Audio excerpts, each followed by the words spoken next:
The WPN presents to you the David Counter.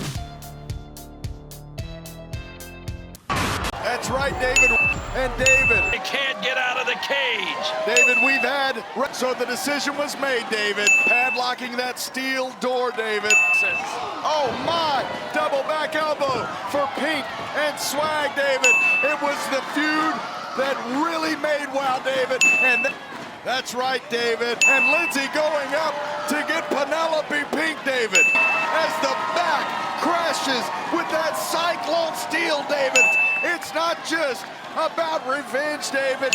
You can hear them, David. I'll let them speak for themselves. This is awesome, David. That cyclone steel, David. And David, you were forced to make this match. We're going to need to see the EMT after this matchup, David. Sacrificing her body for this Wow World Tag Team Championship, David. And this is what the Fab Four is about and always has been about, David. Say my name, say it. Leave me alone. Say my name, say it, say it. You know, and we all have our 15 minutes of fame, and I'd like to take a couple of my 15 minutes to talk about the rights and the wrongs in the world of professional wrestling. And it is for the WWE Championship. This match is for the ECW World Heavyweight Championship. The World Heavyweight Championship. The match and new NWA Heavyweight Champion of the world. We appreciate you guys coming out and taking your time to support women's wrestling in America. This match is for the AWA World Heavyweight Wrestling Championship. If you guessed 17 times in a course of a match for the amount of times we heard David, then you're correct. Keep in mind that match in and of itself, bell to bell, is about 10 minutes long. So 17 times in 10 minutes. Do the math. How are you, folks? Welcome to another edition of the Rights and Wrongs of Pro Wrestling Podcast. This is your host, Mr. Green. And, well, what can I say? There hasn't really been all that much to talk about with WoW lately beyond the individual matches that have popped up. For the last month or so, it's been recap episodes. And not just recap episodes, mind you. Recap episodes featuring basically the Fab Four. So the rest of the roster, sorry guys, you will not be highlighted for this month.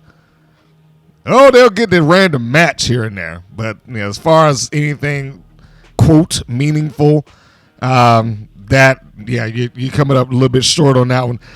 So I certainly hope that this was well worth them doing this. You know, it's one of these moments that I really wish I had access to whatever rating system that they are using, or I shouldn't say system because the system has changed. I was going to talk about that a little bit. But I wish I had whatever access to rating results is what I should say. Because for the last 2 years or so, any outlet that has talked about WoW's rating has held on to the concept of, well, they're just as good as TNA and this, that, and the other in terms of rating, in terms of people watching it. Roughly around the average they would claim is about 300,000 or something. Although, I still maintain the last time that I had ratings, they were on a downtrend. They did not show that they were anywhere around 300,000. They had basically dropped about 50 to 100,000 depending on the week and who was main eventing. Unfortunately, Miami Sweet Heat versus the Tonga Twins at that particular time was not necessarily a ratings draw. But anyhow, that's aside from the point. I'm sure that WoW will continue on. They have financing, so that in and of itself is the victory. As long as there's a genie bus out there who's a billionaire and willing to throw money at the wall to make sure that this stays on the air, then there's nothing to fear. Anyhow, as stated, these previous episodes have largely just been leading towards this one thing, the cage match. Now, as I'm recording this, you've already seen it, and I honestly had to sit down with myself and watch this a few times because I was of mixed feelings about it. And I've had to kind of resolve that it can exist in both spheres of it being something good and bad at the same time. But we will get to that, obviously. And before we do, let's go and do the things that we would normally have done in the course of my particular little show here. And let's talk about some of the things that's going on outside of WoW as just a palate cleanser, and then we can go right off into the show. So, this is the point that we hit the news, views, and updates. Let's go.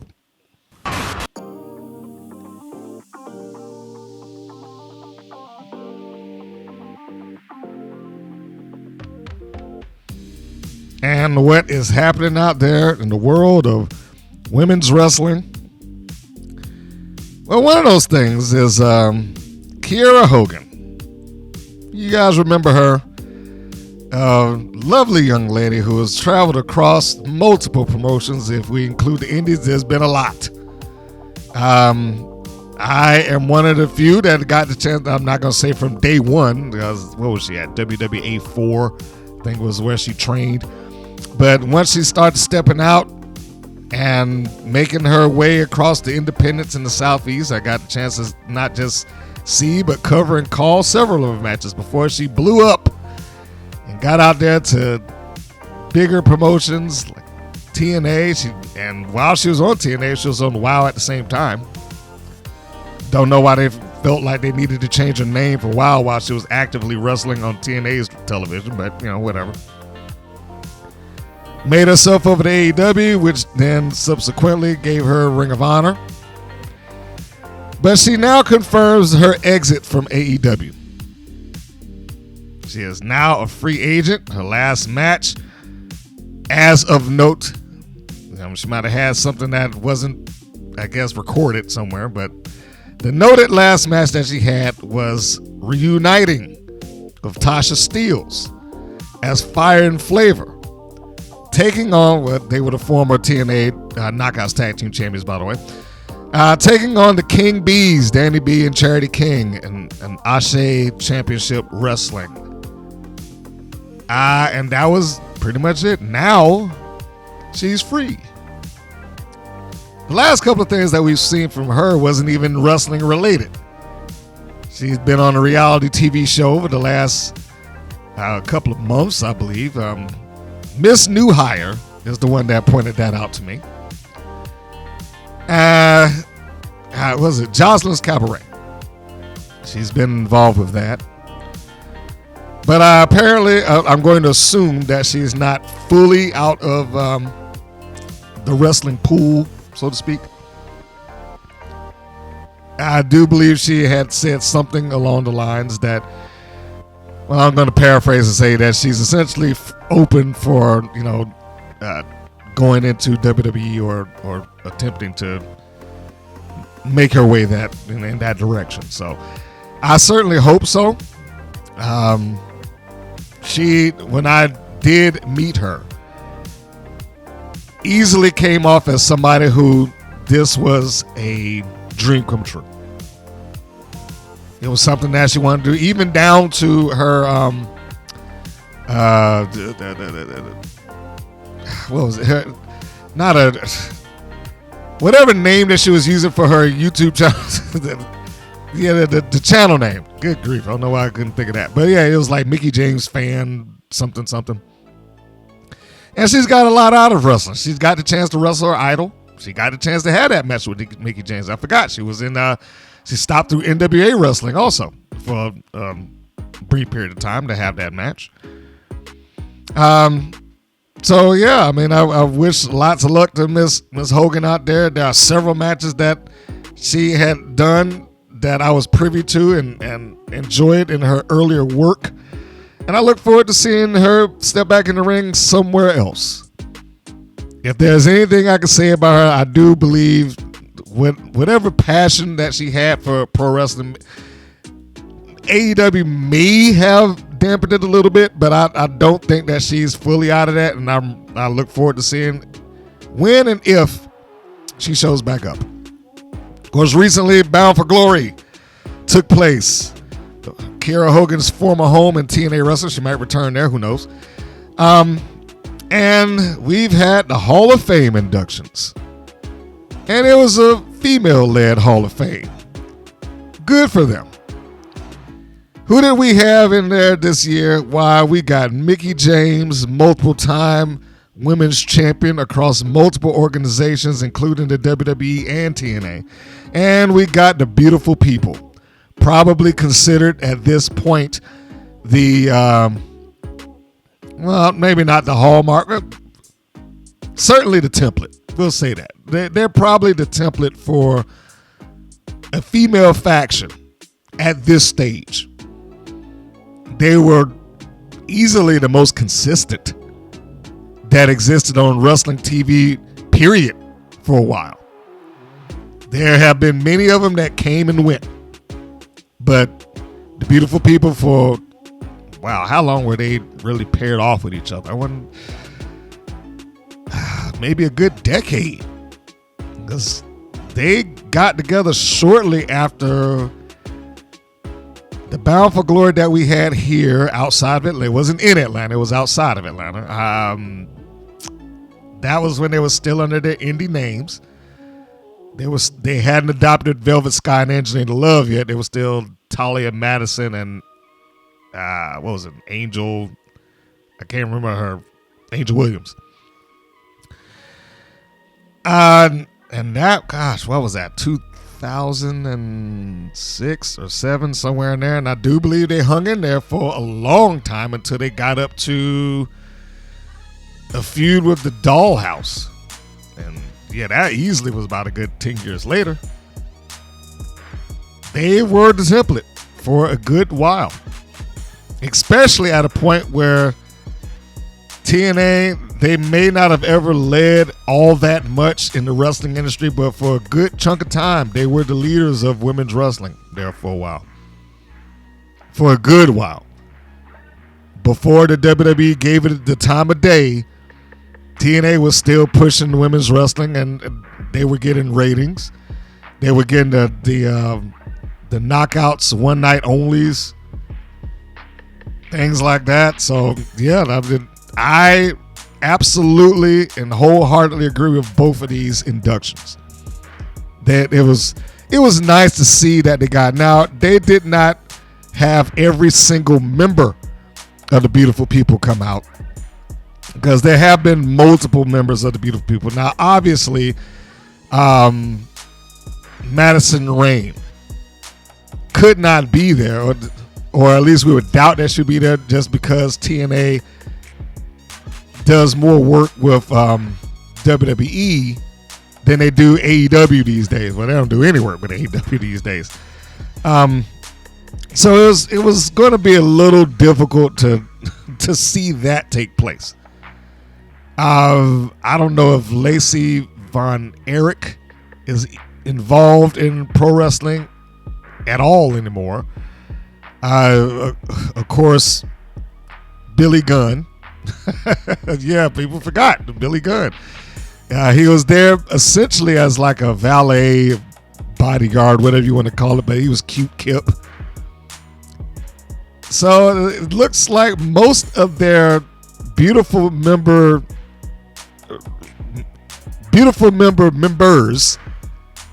that are not Angelina Love and Velvet Sky, the core members, let's just go ahead and put it out what they are. The core members, outside of them, the others have either moved away from wrestling or they've gone to a company which is probably not going to be politically favored for either Billy Gunn or Madison Rayne, just play, hey guys, here I am to take be inducted. But anyway, like I said, it was wonderful for them to have that and get inducted into there. For a good chunk of time, they probably were the noted and top heel group within the Knockouts division. And with that came, of course, the championships that they acquired amongst the members. You knew that the tag team championships was like a foregone conclusion. And they've had different iterations of that, not necessarily all leaning itself towards being the beautiful people. Because there was a time with Love and Winter, who also was a former WoW girl. But yeah, they had the Knockouts Tag Team Championships amongst the 3 or 4 of them, and then you've had the what was that? The Singles Championship, obviously, with Madison Rayne and Angelina Love. I think Love holding it more than any other member. She was kind of presented as the front person, if you will. And then they had, higher ranks within PWI. Angelina Love and Madison Rayne. Velvet Sky probably was just a little bit of look over substance. We'll say that's a nice way to put it. But all of that aside to say that they deserve the spot that they've got. Congratulations to them. It's nice to see that TNA has given them their flowers, so to speak. CMLL recently just had their second all-women's show that took place on the 17th of October. Good for them. Another all-women's wrestling show. I'm never going to really knock that as long as there's the talent on the roster to back it up. If you could do that, then I'm all in for it. Vakor won at Crown Jewel over Tiffany Stratton. So you've got your 2025 Crown Jewel champion with that monster belt that they've got. Vakor is the winner. She continues to grow and climb in WWE. I don't know what her ceiling's going to be. She's pretty much skyrocketed from NXT on up. I'm not sure if she's had a reasonable stretch of time that she wasn't a champion while she's been there. And one of the matches that I did enjoy was the champion versus champion match they had in NXT of Vakor versus Julia, which is one I would say, hey, just on the merit of the match, go watch it. If you can say that about that, then you got people in there that can actually hold your interest just on the match alone. And that I love that. Absolutely love it. And when they can promote the match in the course of the show to make that match feel like it's important, it warms my heart. And I don't even say that as like a euphemism or anything like that. Is the absolute truth. It is why I've said on a couple of occasions here, one of my favorite matches is not some match that was on the pay-per-view or something like that, is Alex Shelley and Nick Nemeth. Alex Shelley and Nick Nemeth on TNA Wrestling about a year ago. And largely because they did such a good job in getting people to understand why this match is taking place and why it's a generational clash. I mean, look, I'm sure they could have some other person that they could have tossed in there if they really had to, but they made this match feel like it was something. And I love when a wrestling promotion can do that. I absolutely love it. Suri, I hope I'm pronouncing her name right, wins the IWGP Women's Championship back at a New Japan Pro Wrestling event. That was New Japan King of Pro Wrestling 2025. So you got a new women's champion there. Unfortunately, we also have wrestling releases. Yep. It is that time of year, I guess. Although usually I tend to see this happen, around March. We used to call it WrestleMania season. That was the spring cleaning that we kind of got used to. But I guess with the hundreds of people that they got on rosters ranging across Raw, SmackDown, NXT, Evolve, and so on and so forth. Unless you are a magnificent talent, you're expendable. Yeah. It's one of the reasons that I dislike WWE just kind of owning pro wrestling, but that's not here nor there.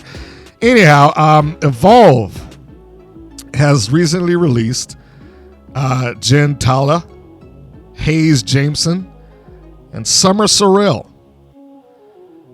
And it hasn't, ended with that either. The WWE ID system, and I don't know what they're doing with that, beyond the fact that, let's call it for what it was, the WWE ID system is there to cut off the pipeline of talent to AEW. Sign them up now so they cannot go to AEW.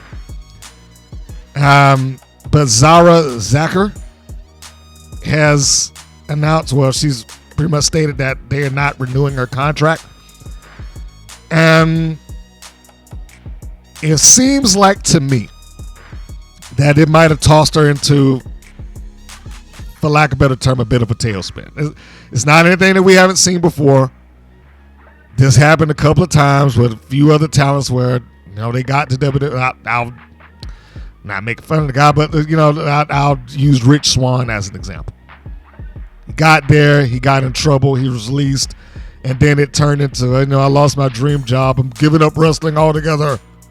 Now that. And he wasn't the only one. I think, what was that little guy that used to hang around Bobby Leon? I can't even think his last name. But there was another one of those cases where the WWE lets him go and then they just don't see anything else. It's like, I might as well just quit. And that's how it came off to me. Now, I cannot say that is what Zara is thinking personally, but the way that she phrased it is like it's potentially is a win and if I return to wrestling based on that. She wasn't the only one that did not get her WWE ID contract renewed. Kylie Ray, who is probably the most well noted out of the WWE ID program, and she was the inaugural WWE ID Women's Champion. She's also pregnant with a second child, so it's not like, they can really do much about that. But she is not having her contract renewed. Zeta Steele also is not having her contract renewed. I believe she chose not to have hers renewed, though, if I am not mistaken. So, the first turnarounds of their new indie system has begun. Whether this will be an ongoing trend or not remains to be seen, because I'm not entirely sure if the ID program has really been fully acknowledged on WWE's TV. But also keep in mind, I do not watch Evolve. I've checked it out here and there, but I don't want to make it sound like I look at it on a week-to-week basis for me to say, oh yeah, I've seen them do this, that, or the other thing. But it is it'll be a new beginning one way or the other for these young ladies, whether they continue on with pro wrestling or not. I know Ray had taken a bit of a step away from wrestling for a couple of reasons. So whether she will come back, time will tell. We also have a new Evolve Women's Champion. Kendall Gray had defeated Kaylee Armstrong to win the Evolve Women's title. Armstrong, very impressive. Very impressive. And I hope that that's not the end for her. I hope that she can at least move from Evolve up to NXT so she can get just a little bit more eyes on her, obviously, from the fans. Evolve is a wonderful thing for WWE to have. And for those who do not know, it does air on Tubi TV. It's a wonderful thing for them to have, but it's not going to be one of their high priorities. It seems like it's mostly there to accommodate, okay, well, we've got some indie talent that we like, and we got indie talent that we, thinking about getting, but we don't want to fully commit, so let's sign them up to this thing and put them there. That's how it feels like. But what can you say? I'm hoping that at least if that is the case, we can start seeing that kind of trend up. The ones that have done what they can do and evolve, move on up to NXT, and then I'm sure that will do wonders for the morale. Not to say that it's bad, but when you start seeing people actually get somewhere and see some growth, that they can point their finger at tangible growth. Not just the growth that people are like, all right, we're going to do this, that, and the other thing, and don't just stick with us and blah, blah, blah.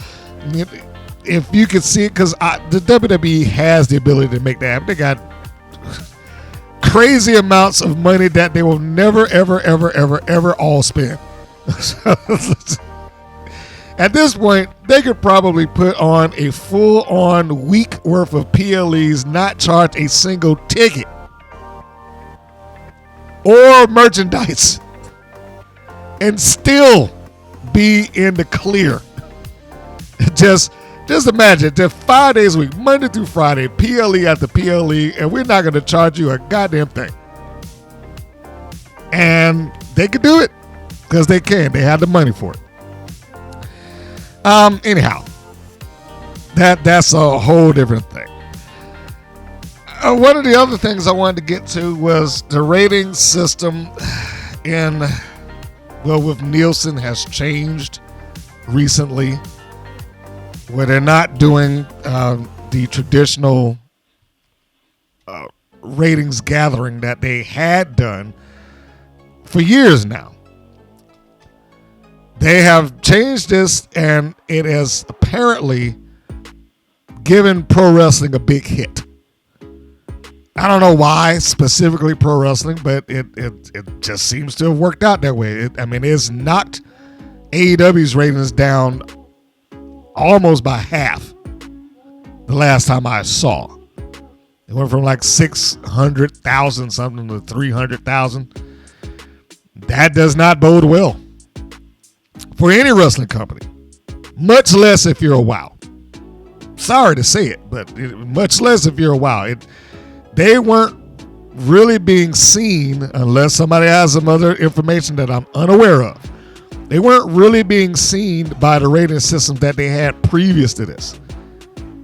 So having one now, which allegedly is based off of what you are watching on smart TVs, where they can gather that information, I guess mostly akin to what we get with looking at stuff on YouTube or on Netflix, the analytical data. Although they do not phrase it that way. The ratings, change, I guess, that they are going with right now is the new Big Data Plus panel. That is what it is right now. And they're saying that this is a more accurate number as far as people who are watching these things. Well,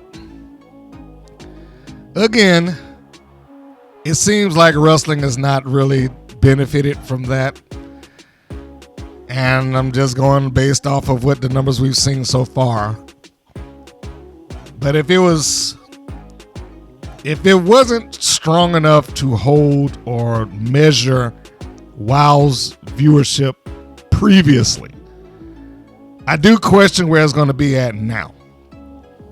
Also, whether or not this is going to be subject for over-the-air broadcast, I assume that it will be, but the way that I have understood it, and I probably need to watch it again, there is a video available on the Nielsen page when they start talking about it. It's called Nielsen Begins Updated Era of TV Ratings with Big Data Plus Panel for this fall's TV season.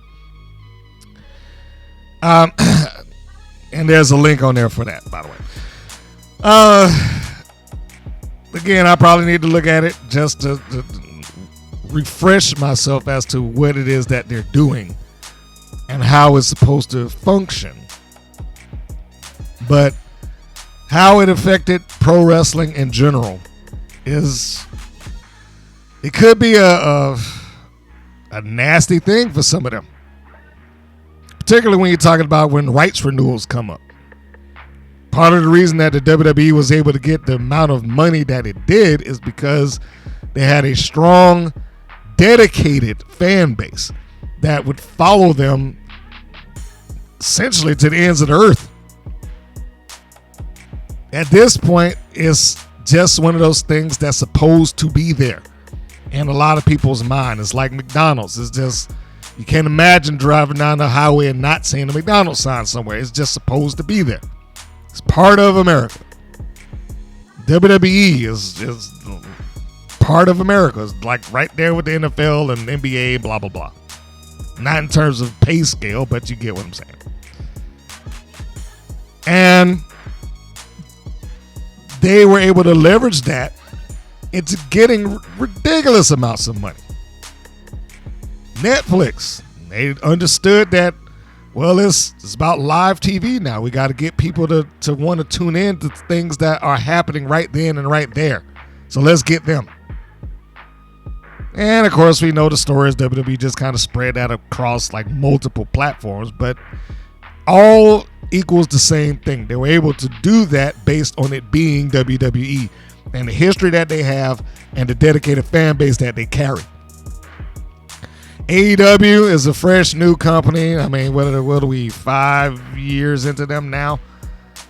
Them having a billionaire that's willing to fork out the money for it helps them, but what's it going to mean when it comes around for rights renewal? Then you have smaller companies like TNA. NWA doesn't have TV in a traditional sense. And then there's WOW.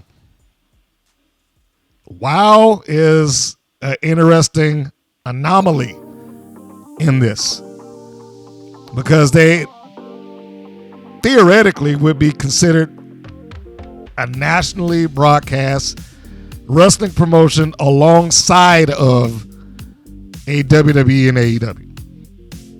Although it's never really ranked that way. They kind of exist in their own bubble as far as most people are concerned. And you would think that if the ratings would show anything less than what some of the faithful have supported. There's 300,000 viewers. If this shows anything less, for them, I'm going to cross my fingers and say hopefully that it's not some sort of significant drop.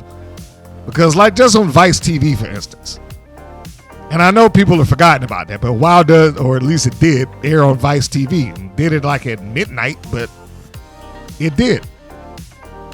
I haven't checked to see whether it still does not, because if WOW ain't invested enough to tell you that it's airing on Vice TV, why should I? But the last time that I checked, and this was not all that long ago, I mean, this was within the last 2-3 months, they had a number that was about equivalent to like having 5,000 to 6,000 people across the country. I'll say that again, about 5,000 to 6,000 people across the country. So what does that mean? That's like 100 or so people per state, something like that. So I would really hope that it doesn't go to that point, or that it's not proven to be in that way, because it will not help them if they're trying to renegotiate and we're trying to, hey, we're going to do this other show and blah, blah. They need to show some significant growth is what WOW is going to have to do when it's coming up on this 5-year. They're going to have to show some kind of growth in order to either stay where they are or get some sort of rights fee or go to weekly live broadcasts like Dave McLane says that he wants to do. Now, I saw this with Dave McLane because he participated in an interview a few months back. This was Ringside Intel. That happened on August the 7th, by the way. And there's two parts to this. First, let's talk about the key points of that particular interview. One, the young man that was interviewing him, they discussed, whether or not WoW, or how they get their talent. McLane is very good at, I said on the show he's good at smoking mirrors, and he is. He's very good at talking at the talking points of whatever product they just presented to make it sound as appealing as you possibly can. And that is a great asset to any company. He talked about, we have our own in-house training system, and that sounds good. It's not my preference, and that's not necessarily what he asked him, but but that's the answer. I mean, he's not wrong. They don't really reach out like that. And they have, and they probably will continue to grab a few other people off the indies here and there. But like the idea that the guy was basically like, hey, there's people that's on the indie circuit or the free market, like Dakota Kai, and he named 2 or 3 big names. And as he's naming those names, it's like, WoW's not getting them. If it was somebody that was coming fresh off of Evolve TV, maybe. Or TNA Explosion, maybe. But I doubt that they're going to grab somebody of Dakota Kai's stature at this point. And to his credit, seemed like David McLane understood that. It's like we'd have to grow for that. And I agree. Like they would have to grow to a point that going to WoW would be appealing for those people. As it is right now, it's probably not an appealing proposition. Because I do feel like wrestling and wrestling talent lends itself towards wanting one or two things, if not both. And I'm not going to make it sound like I'm the creator of this train of thought. I'm just agreeing with it. It's cash and creative. Either you're willing to take the cash and creative won't matter to you as long as you're being paid for it, or you do want to be seen as something, valuable and worthwhile and present it well so that your value goes up in a creative sense. And so you want your creative to be nice, which that's more or less playing the long game, because if your creative's nice in most cases, you can expect the cash. And then there's the third option, which is a little bit of both. I want to be paid well for the creative that I produce, and whether that be I come up with the idea or I perform the idea, but I should be getting this regardless. And I don't know, for those individuals, let's just say like Gigi Dolan, Priscilla Kelly right now, I don't know if for her that would be the thing to do at this stage. Could change, but at this stage, I don't know if that would be the thing for her to do. It was also brought up talent trade, which again, McLane phrased it to where it's not necessarily a talent trade so much as there are talents that have gone out and wrestled elsewhere. With conversations that I've had outside of seeing this interview, I'm not even sure if that was something they was totally on board with to begin with. But I have long said that they probably should do that, just based on if you want the WoW talent to be perceived or seen as something other than just, hey, here's this wrestling schoolgirl. If they wanted something beyond that, then this is probably one of the ways that they can do it. Try to get some people that will get out there and spread the word, be the flag bearer, and help that place get the attention that it probably needs to keep moving forward. And of course, then there was the talk about the weekly live broadcast. And he says that they've been growing organically. I can only take his word for that.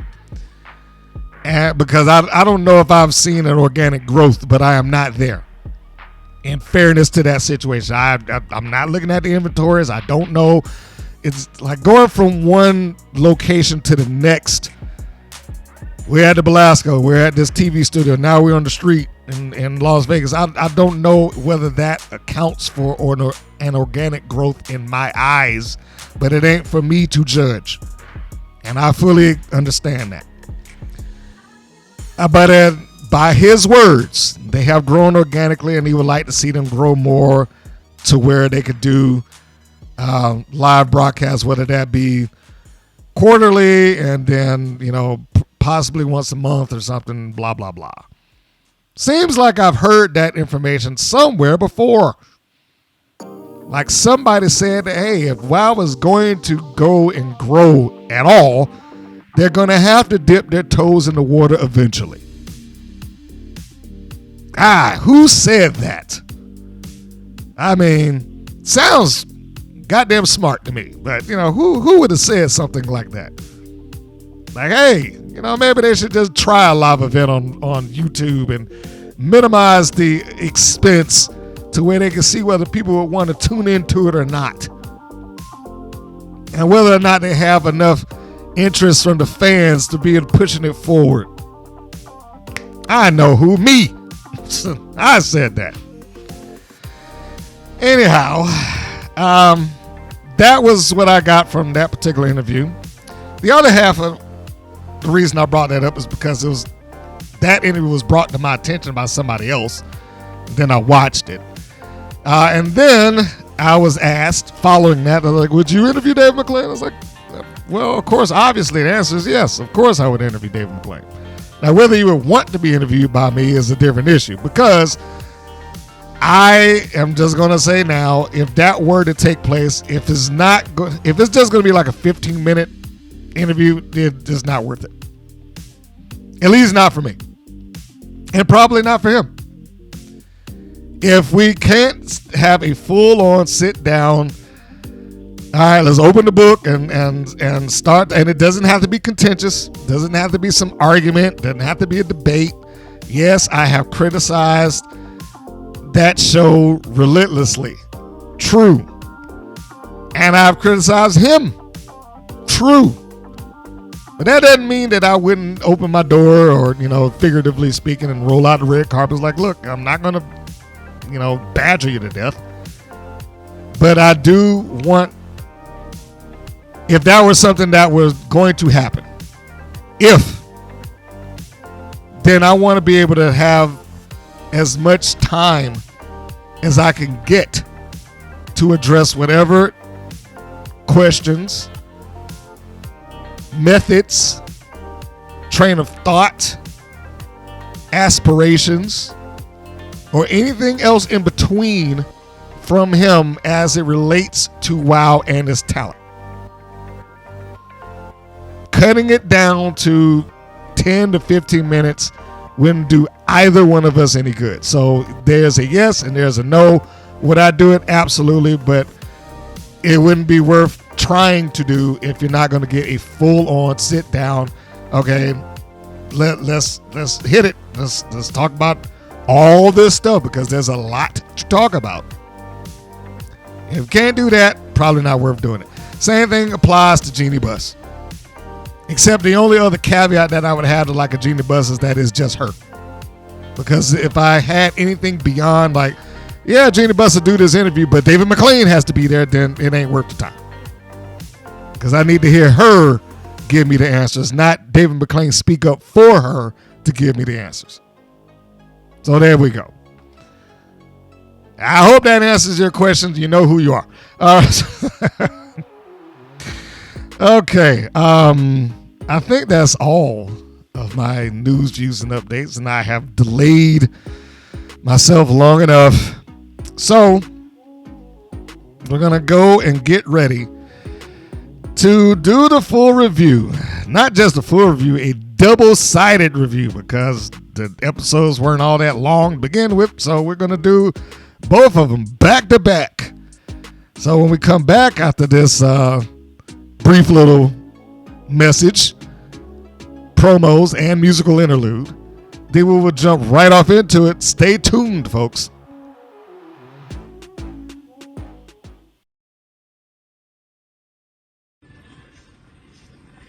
This month I get the honor, the privilege to wrestle the mosh pit mummy Brooke Havoc.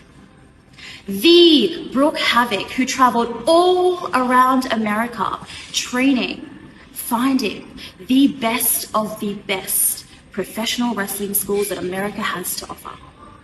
The Brooke Havoc who raised $8,000 for the National Alliance on Mental Illness charity. Now that is impressive. Brooke, you're an icon. You got a big heart. I respect it. You know what's funny? Out of the 13 schools that you went to, you ranked your top 4. And in that top 4 was mine. The foundation builds winners. And you weren't here long enough to truly understand what it means to be a winner. October 25th, Future Women of Wrestling. Brooke, all of that heart that you have, it's only gonna help you hang in there just a little bit longer while I pick you apart piece by piece. Because there's really nothing that I won't do to ensure that I walk out of that match the winner.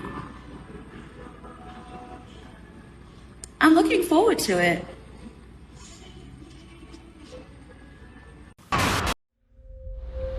Promise.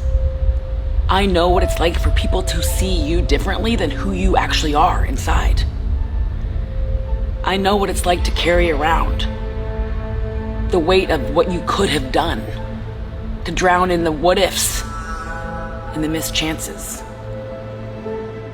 I think, unfortunately, a lot of people are looking at Natalya as, all right, a stepping stone for my career. No disrespect to Natalya, but if Natalya is coming into my backyard, I want to test her. Nattie isn't just someone that I've found. She is someone that I lost along the way. All of the times that I should have spoken up for myself. All of the times that I clapped for women who couldn't lace up my boots. All of the times that I stood behind ungrateful bitches who were using my world to get ahead. All the times that I should have beaten their asses. Killed off who I was. Almost. You see, I'm not fighting for my life. I'm fighting for Nattie's. So I understand where you're coming from, Promise. But let's not forget how we got here. I want to see if she's still that top dog. Booker T invited me to your house to see if I still had what it takes to survive. I want to see if she's still that top dog. So I'm going to do the same to you. I'm going to invite you to my house, the dungeon. I want you to bring your people, and I'm going to bring my people. I'm going to see if you can survive in my house, just like I survived in yours.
And we are back.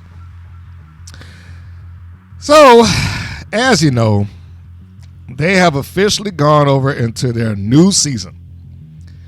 And even though it doesn't look vastly different as of yet, they do have a new open. And what is this? This is like their 4th episode in. The cage match. The first 3 episodes of this was all recap and repeat. So this is, I guess, the closest thing that they have to a full-on new episode. I mean, there was a new match that took place. Sanchez? That was one. Sanchez and Chilla, more like a week ago. But this is the first new match that had some substance, story, angle, whatever behind it. So, the episode. Let's start with the first half of it. This was episode 404, season 4, episode 4, titled The Cage Match, air date October the 4th. The chronological number for this one is 160. And it start off, and the first thing you hear is, "You got to be kidding me, David." This. Gotta make sure that his name is in there somewhere. So it starts with the voiceover of David McLane setting up and selling the main event. And I wrote already, I said, Nigel is killing me with saying David's name. Good grief. I'm sorry. It was just hard to sit there and listen to. It goes to a Lana Star promo. And her promo is strong, but David pretty much talked through it like he does with a lot of them. And it was just, it could get a little annoying to hear him just like, yeah, cut out the weakness and blah, blah, blah. So anyway, the promo is there. We'll just call it's the cutting out the weakness promo from Lana Star. Now, I have long said I do not know whether she is doing this on her own or is written for her. She performs it well either way. So thumbs up to her. I really wish David McLane did not have the habit of wanting to interject throughout the promos, but he tends to do that, and sometimes it hurts the promo. It makes it difficult to listen to, as I just said. And before I go further, this goes back to what I was saying at the beginning, and this is my opening example of it, where it could be both good and bad simultaneously. The episode and the logic thereof, I don't like. The match in and of itself, if you're just looking at the match in the vacuum, fine. Enjoyable. Worth your time looking at. And I didn't mention it in the news, views, and updates, but I'll circle back around just to say these two things. One, is probably the highest viewed match that WoW has got. In a short span of time, that is. Steel cage match as I last saw it. Well, I shouldn't say last saw it. I'm going to put that within a week's time, 7 days. That steel cage match carried over 55,000 views. Bravo. And you have to applaud them for that. So there, obviously, the match was worth the watch. I would assume, just based on everything else around it, it probably got passed around. Like, hey, look at this. Shared with other individuals and whatnot. But the angle, the story, the program, all of that stuff, that leaves something to be desired. Including this. as she's talking about it, he's sitting there at the commentating booth saying, she's talking about Holly Swag. He says it right there. Holly Swag is the weakness that she's talking about. Then what the fuck are we watching this for? He just foreshadowed and told you that this is the weakness that's going to be cut out. You don't believe me? Go back and listen to the promo. You're talking about Holly Swag. And I find it very difficult to believe, like, well, I only said that because I didn't know. I was like, well, he's the guy that's in charge. It's not like there's some sort of big secret. He's not good at doing that. He leans into foreshadowing a lot. It's almost every episode with any angle that takes place. He says something that tells you exactly what's going to happen. By the way, the one other thing that I skipped in the news, views, and updates, that whole interview, the guy brought up, well, it was great that you brought up Sophie Cunningham. Look, I'll say again, Sophie Cunningham needs to stay as far away from Wild as she can get. Because the idea that he was like, well, she could be a commentator. She didn't necessarily have to wrestle. Like, that right there already turned me off. Because it'd be a waste of time. If they couldn't use AJ Mendez as in a commentating capacity worth anything, it makes me think that they're going to do it with Sophie Cunningham, who's not even a wrestler. Anyhow, so yeah. I don't know if this will ever make it out to Sophie Cunningham because she also has a podcast which does great numbers. She probably does more numbers with her just talking about just life in general. I was going to say basketball, but I can't really say that she does that on his own. But, she probably gets more views just in her having a discussion about basketball than what Wild was going to do on the average. I don't know if she's gaining anything from that, unless they're just going to pay her an absorbent amount of money just because. But I've looked at her page. On the average, she's, depending on how long the conversation is, and she's going anywhere between 8,000 views to 14 to 56,000. I don't know if she's gaining anything from that. Sophie, stay away from WoW. Stay away. All right, so that was the first segment. We get the whole thing kind of spoiled, and hey, it's the weakness. Is Holly Swag. She's talking about her. Then we get more recap of their history as portrayed as a year's worth of build. I don't know if that's something that I would full on agree to, that it was full year, but I guess it was fine. Then we go to the next segment, which was a video package. It was far more concise. And I was like, why didn't they just use this one?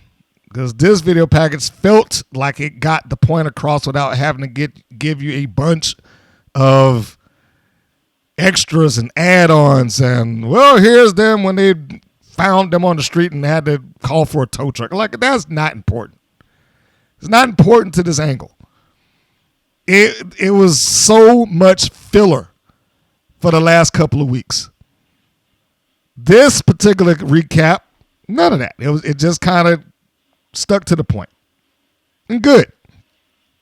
But one thing I did write down here, is this supposed to make Holly Swag sympathetic?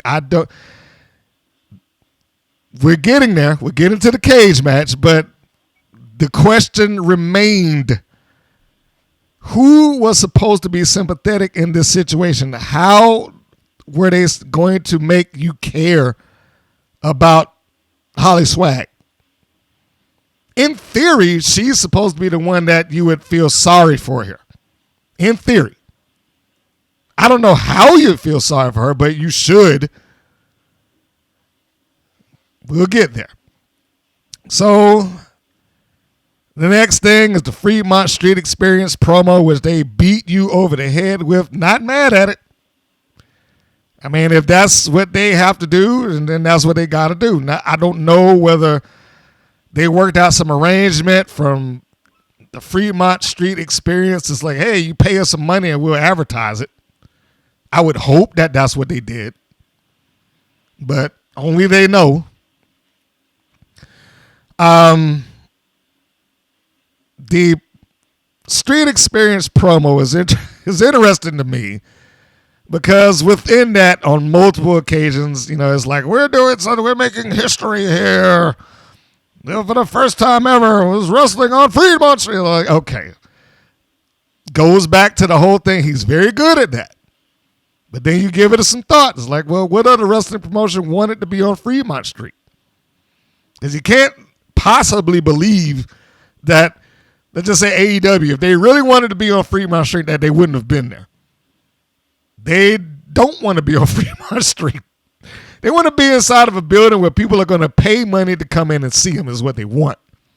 As does any other wrestling promotions. Independent wrestling promotions do this. And I'm not saying it's a bad thing, by the way. But independent wrestling promotions do that. Independent wrestling promotions do all right, let's just set this up in the parking lot because people will come by and they'll see it. And much like the Comic-Cons that I've talked about with them in the past, it's another case of we're putting this up where they're going to be the people. The people aren't coming to WOW. They bring WOW to the people. Now, is that necessarily a bad thing? No, it's not. But if you're trying to make the case of we have this strong reach with our product and people love what we're doing and this, that, and the other, they're going to have to test those waters one way or the other. They're going to have to get a building. They're going to have to sell some tickets. They're going to have to get people interested to walk up there and watch them wrestle. It's one thing to just be there. And I know it probably is a great ego boost to all parties involved. To have their wrestling ring sit out there in the middle of the lights and it's Las Vegas and you got a stage and you see hundreds of people just out there watching you do your thing. You're coming in, you're being treated like a star. You're being flown, hotels, airplane tickets, paychecks. When the time's done, you can go out to hit the casino, gamble, maybe hit a dispensary or two, whatever. I'm sure all of that is fantastic. But for the company is going to have to test the waters at some point. It cannot just do that. Because at some point, again, if you're trying to show higher ups, unless they're just dumb, unless they're dumb or just ignorant to the business altogether and they have no intentions of trying to find out, then that can't last. And maybe Jeannie Buss is ignorant to the business. Well, she is ignorant to the business. I'm not even going to pretend like she's different. But when I say that, I mean in the respect of she could be told, well, no, this is how it works. And just like, oh, okay, fine. If that is the case, then they could do this indefinitely. Let's just go over to Dragon Con or San Diego Comic Con or the Street Festival, or let's sit up here in this mall, and all of that's acceptable. I don't know if you want to do that just for months and months and months and months worth of TV, which is what we're heading towards. And it always starts like this. The initial tapings always look fantastic. What I'm concerned with is that the fresh new look that you start off with, because it's happened with me with the Belasco, it's happened with me at the television studio that they were at. It starts off looking great. But then as the weeks go by, you get familiar. You get used to it. What was a brand new look turns into, oh yeah, they're still there. If I have to watch 3 and 4 and 5 and 6 months worth of them all just being on the Fremont Street Festival, it will lose its luster eventually. Now, that's not to say the matches won't be bad, but or good. Sorry. That's not to say the matches won't be good, but, you know, will it still carry the same flavor? You know, the same kind of oomph. But anyhow, that's neither here nor there. Getting past that, the next segment was a re-airing of another match that they had. This is Penelope Pink and Holly Swag versus Miami Sweet Heat. And this is the replay of the hardcore match. And I had forgotten how much I dislike hearing "oh my" as a catchphrase during this match. I'm not going to go through it. You can always check out the original review. But know that the match ended in a no contest. It was originally aired as under the Hardcore Rivalry title on, was it July the 5th? That was the original air date. So we got half of the show, and we're still showing stuff from months ago. We go to the next segment. David McLane gives a voiceover, says the commission made the call for a lumberjack match. I wrote down, who's the commission supposed to be? David McLane has shown himself as being the matchmaker here for 3 years. Why all of a sudden the commission? Oh, the commission did that. And then we go into another match. Another re-aired match, by the way. Penelope Pink and Holly Swag again versus Miami Sweet Heat. In a lumberjack match. This was originally aired on, what was that, August? Yeah. August 17th, Lumberjacks and Comebacks. This also ended in no contest. This episode is cut up to extend the matches so it goes through commercials, but it's still the same match.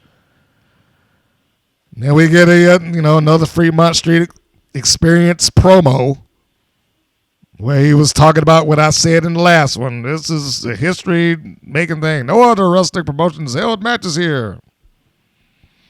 My note that I wrote down is like, that's nice, I guess. and I maintain that because I know most other wrestling promotions want to sell tickets. But while it doesn't exist within that universe, selling tickets is not an important function for them. We've talked about this and debated it. How does WoW earn his money? Aside from the money that they're getting directly from Genie Bus.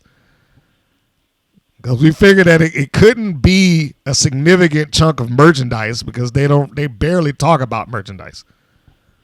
It can't be live event because they don't do it year round. Even if they sold out the TV studio, let's just say, it wouldn't be enough unless they just overcharge an insane amount of money, which I can't imagine they would do. It wouldn't be enough to support the entirety of a production. If they sold out every day for a month, for the days that they were doing, I was like, that wouldn't be enough. So it can't be that. They don't do live event to where you're going to get a streaming thing and people are going to pay to watch that streaming event. So it's TV revenue. Are they getting enough off of the television revenue? That is the question. So back to the point at hand. No other wrestling promotion has done it. I doubt that they want to. The next segment. Miami Sweet Heat versus Penelope Pink and Holly Swag. We have finally got here. Steel cage match for the Wild Tag Team Championship. This is being sold as the only way to contain these teams. I'm not sure why. Because clearly if they wanted to get out of it, they could. Now, the narrative of they can't be controlled or contained. I got where they were trying to go with that. I understood what they were trying to get across. But there was nothing that would really show you that, hey, we can't be held back. We got to go. Because I'm not going to say all they did, but what they did is they fought off up the ramp at least twice. All right? It's not so much that they had rules. They said, okay, well, we're doing this as a lumberjack match. It was a hardcore match or this. And really, I don't know why they stopped the matches when there's a hardcore match or, somebody could have crawled over the other one or something like that. That was supposed to be the whole point of a hardcore match. Because I'm sure the next time that they do one, it's going to be like, well, you can't stop that match as hardcore. They're going to contradict what we saw in that previous match. I'm almost positive of it. But the real point here is that at some point in the match, he explains, and I really wish they'd have done it for the TV audience. I don't know if they did it for the in-house, but I wish they had explained WOW's version of the steel cage rules to the television audience. Had the ring announcer say it or put a graphic on the screen or both to explain that leaving the cage constitutes a loss. That would have been fine. Dave McLane had to say it, but, hey. So, before it begins, we got the people coming out, or the teams. We get another promo for the next episode. There's Animal Instinct and Kalaki the Island Girl versus Tiki Chamorro and Nikki Nashville versus Holiday. Those were the advertised upcoming matches of WOW. And then we come back from the break, and now we're going into the match.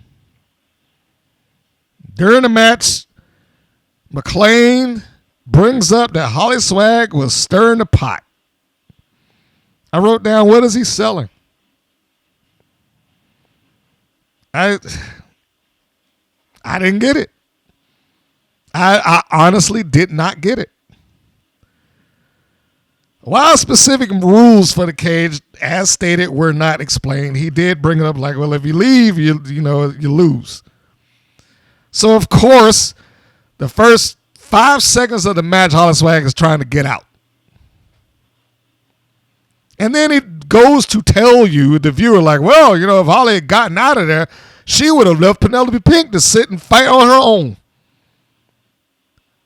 Why am I supporting this woman? There has been nothing that has been done, and we'll go into the match, but there has been nothing that has been done within the course of this match or prior to that would lead you to believe that I need to support and or root for Holly Swag. She has been shown as a complete piece of shit. From top to bottom, that's been the entire narrative of her. So what are you supporting? Who are you rooting for? Now, none of that takes away from the cage match in and of itself. Cage match was fine. It had its little moments in there, but the cage match was fine. The cage match is enjoyable. I would suggest watch it. But watch it on mute or something. There's enough that counter that you heard at the beginning of this episode is from that cage match. So you're going to hear a bunch of Davids. That's the one thing. And you're going to get David McLane crapping all over Holly Swag.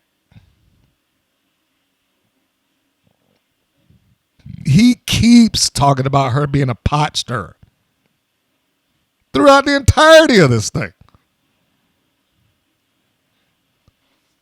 So I didn't understand what narrative they were trying to make happen. It did nothing for this person that was doomed to get beat up at the end of it. So, I guess let's just talk about the match in and of itself. And keep in mind, as this is going on, it's like she had this coming. That was the entirety of this. Like, well, she had that coming. But let's see. So we get the match. And as stated, the first 5 seconds of it before they do a thing is she's trying to get out of it. And the commentator expresses to you that, well, if she had left, then her partner would have just been left to the wolves. All right, so what a great partner she is. They have the crowd and they're thunderclappers and they're ready to go. Everybody's excited. And before Swag is able to get out of there, you got the twins. Of course, they cut her off and what have you. The match, for the most part, is a very hard-hitting. Well, I'm not going to say for the most part. It's a hard-hitting match because they did some stuff in this. Each one of them, possibly with the exception of Lindsay, did something within the course of that match that I'm like, I'm not sure if I'd ever thought to be doing that. I mean, you got a moonsault off the top to both of them. You got a dive off of the cage. You got Lindsay doing a mule kick, drop kick on the Pink at some point in the match while she's up against the cage. And no, Lindsay did do something. She and her sister both speared Swag and Pink against the cage, which I'm not sure why they thought to do that because it's like, all right, let's just spike our heads into the steel cage. Hopefully it has some give, but only they will know that. It didn't look like there was a massive amount of give. Put it this way, I would certainly expect it for them to have felt it. And for that not to have felt pleasant. So that continues on. They do a good job of being engaging in the match and just really beating the crap out of each other. Lana Starr's on the outside, and she has her look of concern, as she should. And more importantly than that, she's actually at ringside. She didn't decide to just, hey, David, let me sit over here and talk to you. So good for her to actually be a manager, even if it's a steel cage match and she can't verbally express a bunch of tactics or rules or strategies to do. The mule drop kick that Laura did, nice. After she chokes Pink out with her boot while she's sitting on the top rope. The twins at points were a little more babyface in action than I'm used to them seeing, which like coming out like, hey, guys, cheer for us, that. I imagine that they were trying to, make the audience believe that they were the good guys here. Then we got the double spear that we talked about, and they just smacked themselves up against their head. I'm honestly not even entirely sure that I was going to say the heels, but who are really the heels here? But I'm not entirely sure that Pink and Swag got the worst end of the spears in the cage, opposed to the twins spiking themselves, pretty much giving themselves like a standing DDT. Lana Starr tries to climb the cage for some reason or another. Not really sure why, but she gets up there and then she gets knocked off by the reversal of Swag sending one of the twins into her. I'm not really even sure what Lana Starr was climbing up there for. It probably would have made a little bit more sense if she was trying to get somebody's attention to give them a weapon of some sort, but hey, whatever. That's me nitpicking, and I understand that's me nitpicking. We still continue on with the brawl between the two. We get a backcracker by Holly Swag on Laurie. We get a DDT by Pink onto Lindsay. And they're going for pins. Keep that in mind. They are going for pins. DDT.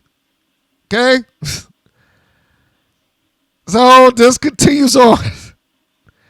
Both Swag and Pink toss the twins into the steel cage and continue to beat up on them. Because remember, in our little kayfabe universe here, all of this stuff is connecting and beating each other up. I keep wanting to say the heels, but again, I don't know who exactly the heels are here. And David McLane doesn't make it any easier. And I just want to pause for a second and remind you that keep this in your head that for a month, they've shown you every bad habit and every poor decision that Holly Swag has made leading into this. And then you got the match beforehand. You got a promo with him saying, oh, yeah, the weakness. He's talking about her. He's talking about her through the entirety of this thing. What are we doing here? She turned her back on her mom. She hit her in the head with a rock. She's been causing problems within this beautiful family of the Fab Four.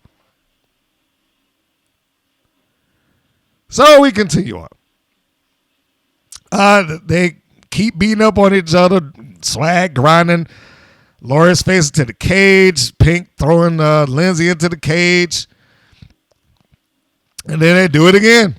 Just kind of like, all right, here we go. And just battering ram, slinging right into it.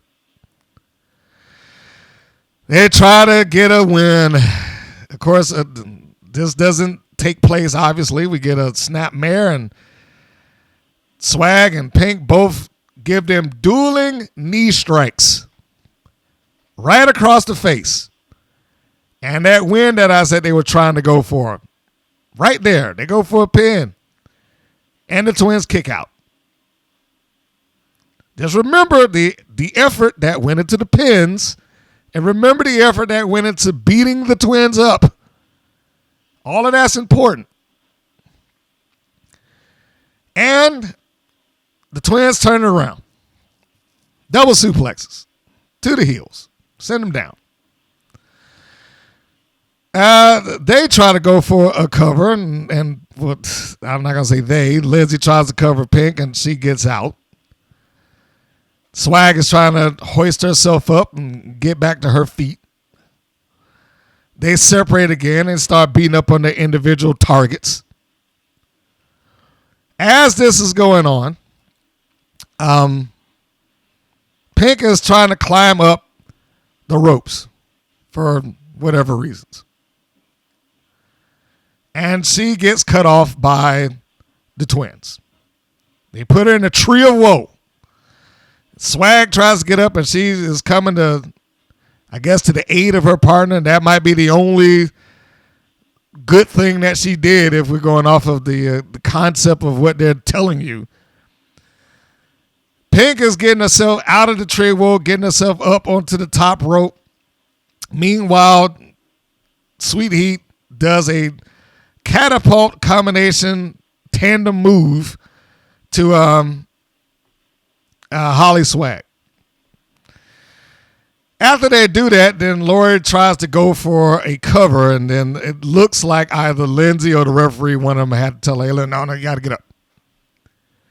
So she gets up off of Holly Swag so they can go do their spot with the moonsault, and I'm really amazed that Lori didn't get knocked out by getting Pink's knee come down across her head when she does the moonsault. She goes for a cover on Lindsay. Lindsay kicks out, and Swag is then back into the game. Swag now is making the effort to climb up, or she does after they had their little exchange between all four people. She gets up to the top. We're skipping ahead a little bit.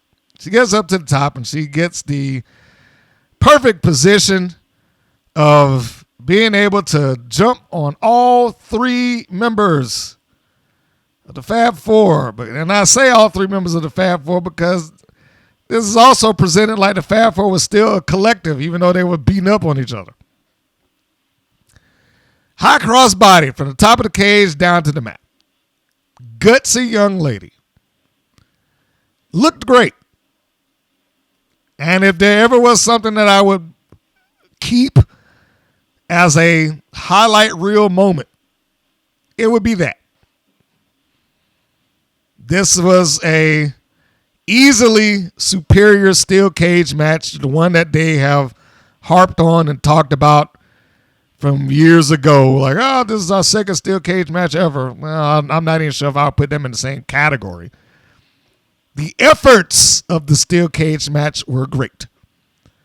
The logic of the steel cage match is questionable.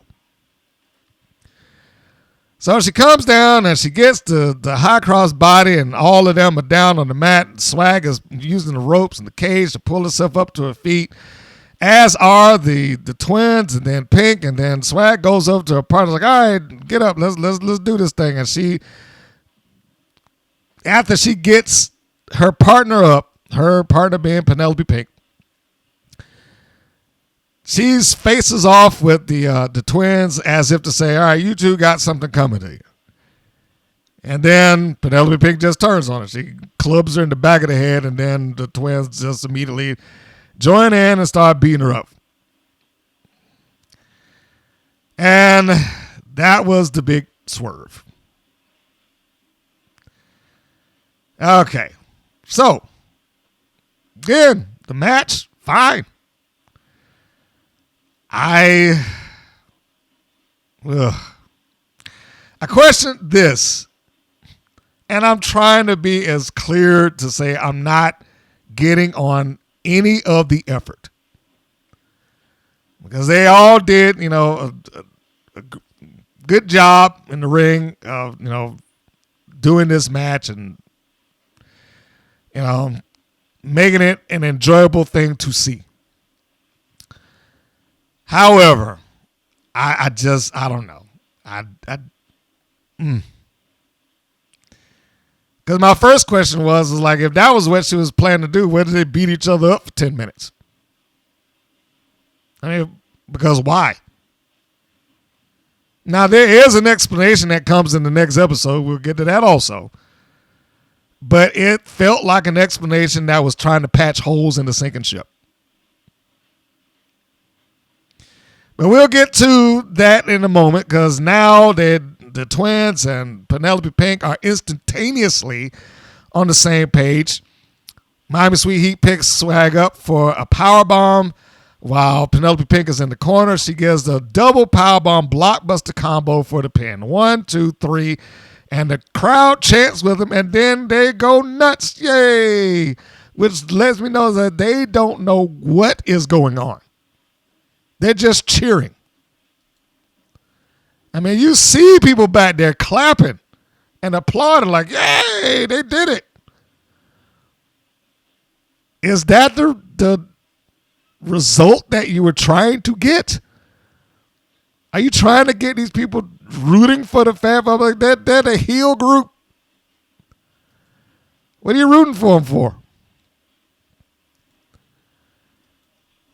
So anyhow, they go down.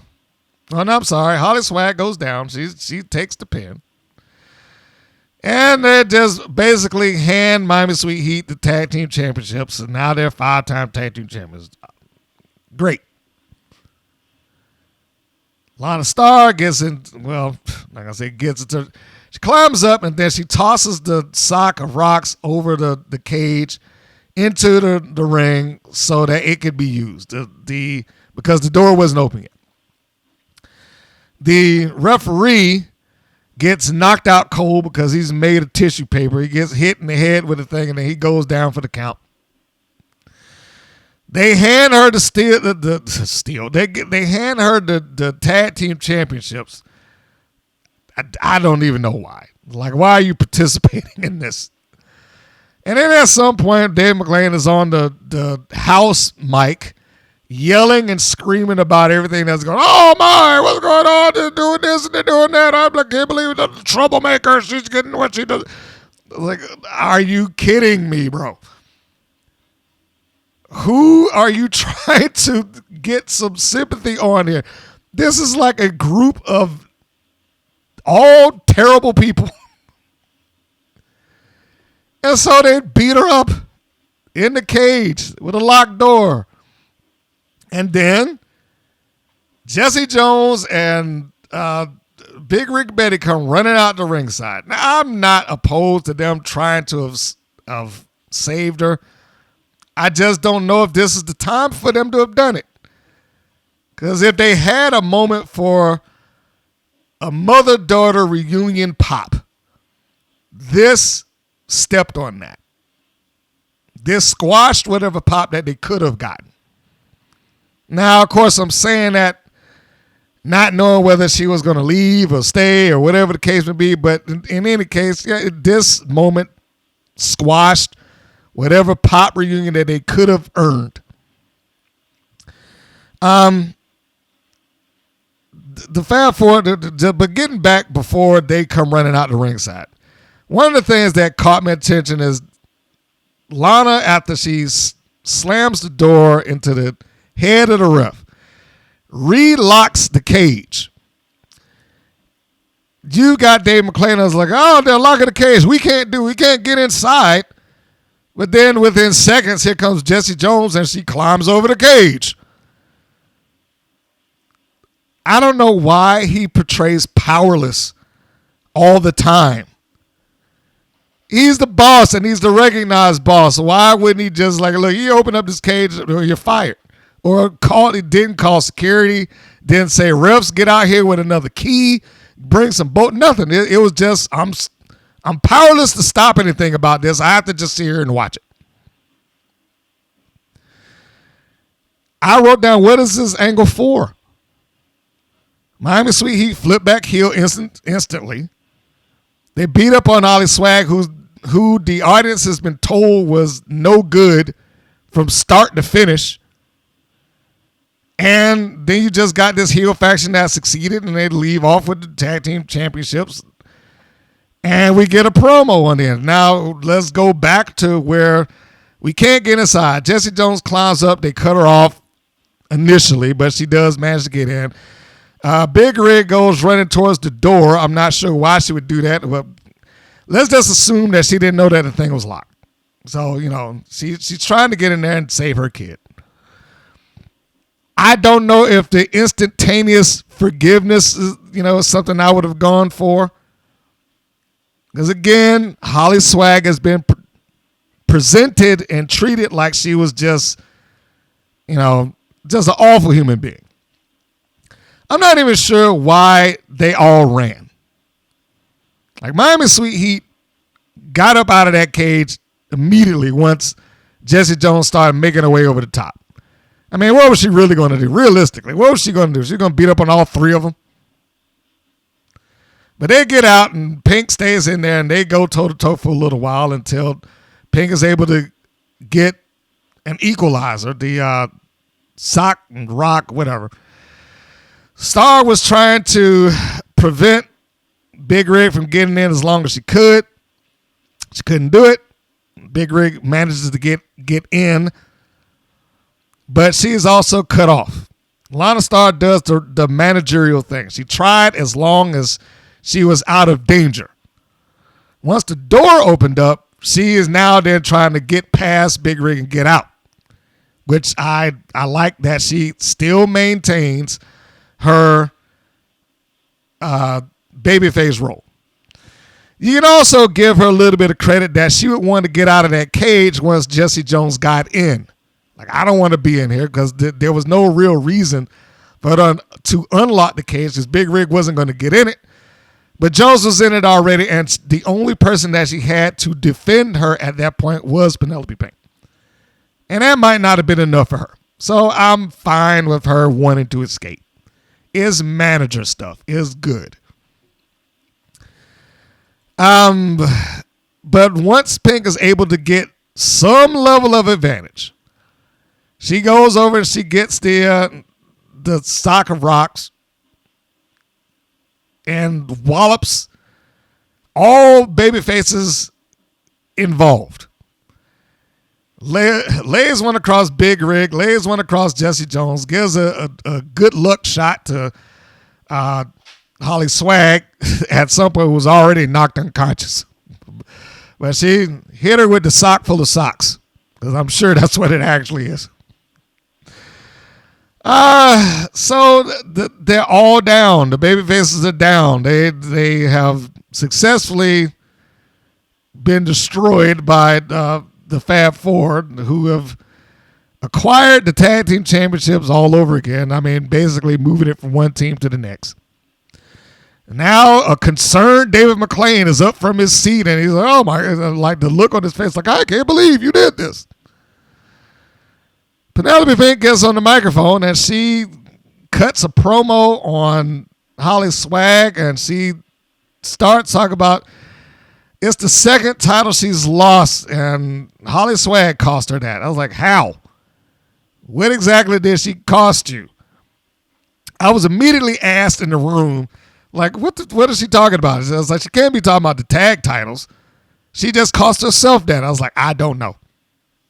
I assume it's the tag titles, but we will find out in the following episode what she meant. So this is somewhat a reforming of the Fab Four. I mean, in some timeline it's like they broke up, and another timeline is like they never split apart. As I wrote down and as I said, the audience didn't understand. They applauded because the audience is stupid. And that was it. McLane talking about, I can't do anything about this. Before they got in, then we got this thing, and he continues. Miami Sweet Heat comes up to be interviewed. He continues. They took her out. They took out the pot stirrer. Holly Swag, like, why are you saying this?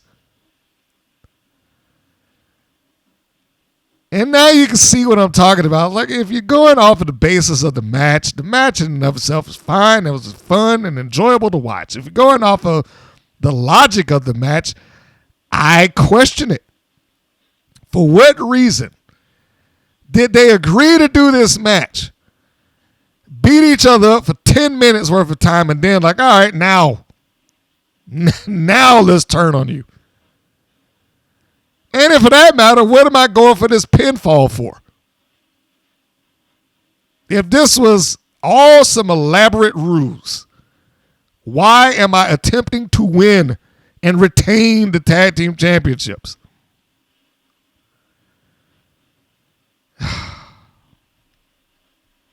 In my notes, I wrote down, why can't he open the cage? Why can't he do anything about it? Why is he stirring up? Why is he bringing attention to the idea that Holly Swag is trash? And he couldn't even pretend to be like, well, she was lured by the, try to make it sound somewhat reasonable, but it's hard. You spend a month showing people that she is just an awful human being, and there's no reason for you to care about her. In this case, I mean, it's almost like they made the heel team the faces here, even though they're not. So they have this, and, he's got to come out, and he has to be the one to get the microphone and hold it, because there are no other people that can hold a microphone there like David McLane holds that microphone. And Miami Sweet Heat is happy they got their belts back, and good for them. I will, as a side note to Sweet Heat, I hope that they actually attempt to wrestle for and gain some other tag team championships beyond the Wild Tag Team Championships. They are as high as they're ever going to go in that company, short of, we're 10-time tag team champions here. Short of doing that, I'm like, there's nothing else for them to do as a team. I mean, maybe they could have won it as a babyface team, but they're right back to where they started. They're a heel team again, part of Fab Four, and tag team champions all over again. This is the same essential orbit that we've had since this show began. Nothing wrong with them being that. But for the sake of their own personal legacy, they should probably try it elsewhere. Now, I know that they're not going to leave WoW. WoW is their home. And I'm sure they love WoW. And WoW loves them. But we will move on. And I do hope that I got the point across that it is not the match. But the logic behind this match leaves a lot to be desired. I am sorry. I do not fall into the category of the people that's like, man, this is great. This is the most fantastic, blah, blah, blah, blah, blah, blah, blah, blah, blah. Especially when it's been just relentlessly hit to that this person is not a good person. So why would I care? I am not the only person that had that opinion, mind you. I came across somebody that had what I would consider a pretty accurate post as far as, how they came across or how it should be presented. Some people out there is like, has there ever been a double turn like this? Okay, the answer to that is yes. there has been a double turn like this years ago. And I know that they would like to point that out like this has never occurred in pro wrestling, even with a tag team. Demolition the Powers of Pain is the first double turn that I can recall. Even though, and in fairness to the situation, the audience didn't understand that one either. They didn't get it. But the first double turn that I can recall was that. But that double turn was portrayed a little differently in that the focal point of that turn was Mr. Fuji. Also goes to this shouldn't have been on Holly Swag. It just shouldn't have. It's too much on her, and this is where it got him. And this is not some sort of new revelation out of me. I've said that from the get-go. Why is this on Holly Swag? Why is it that she is put in this position of, you're causing this? Your sister said you was fat and blah, blah, blah. I was like, why? For what? And then everybody else just went along with it. But somehow this was supposed to be some sort of master plan from the genius Lana Starr. And I like Lana Starr, don't get me wrong. But it doesn't make sense when you're looking at it from top to bottom or start to finish or whatever. But in any case, and I will paraphrase what this particular individual, it was on Reddit. It basically said something to the effect of, Holly Swag has been, a terrible. Who wrote this? Hold on a second. Weary Copy 6700. He wrote down, or she, I don't know. This is under the has there ever been a double turn like this? And they wrote, I was so confused. I thought it was both the greatest thing and the worst thing at the same time. I agree. That's just me saying I agree. The match in and of itself is one of the best matches in the company's history. And even with the turn, the finish itself was still pretty good. It actually was a solid course correction as the manager kept her top talent and got revenge against Holly and still kept the tag titles in the family. Penelope Pink is now free to go at a singles goal again. Holly is such a downgrade in actual ability compared to the other three. It is addition by subtraction. Now I don't agree with that. I do not agree with that she was a downgrade. I actually would go in the opposite direction of that. In terms of in-ring talent, I think that she is very good. And I certainly could not co-sign on, it's better just to got rid of because she's no good. No, I cannot say that. But this person also wrote the bad. And I want to go through some of the bad. And I do believe that this was written before any explanations were provided. So let me just put that out there. The bad. Holly is a scumbag. Why would I want to cheer for her now? She betrayed her mom, her best friend, whopped everyone in the head with a bag of rocks, including her own teammate. She actually deserved to get pounded. She's both the most charismatic but least talented. I don't agree with the least talented thing. Least talented wrestler in that stable before she got kicked out. It never made any sense why she ever joined up with the Fab Four, as she was not an upgrade, and the betrayal could have gone a lot faster without sacrificing Miami Sweet Heat to do it. Okay, again, I do not agree that she is the least talented wrestler in that group. I absolutely do not agree with that. Okay, next thing you wrote. Miami Sweet Heat, though good in the ring, never deserved a single cheer in their life, even in their laughably bad face turn right down to the shrieking nail on the chalkboard delivery of all their promos. And now they're champions again for the billionth time in the Wild history. Does Wild have any other teams? I mean, come on already. They're good, but it's way too soon for them to have another long reign. Penelope Pink. So let me get this straight. She pretty much threw her tag team reign in the garbage. I actually get that now with how many times Holly clobbered her in the head and stepped in front of her during entrances. But to me, it was almost like a face move. I wanted to take Holly to pound.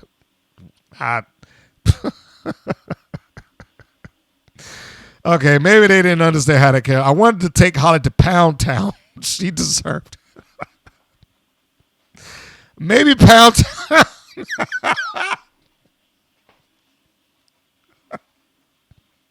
Maybe Pound Town means something different for you.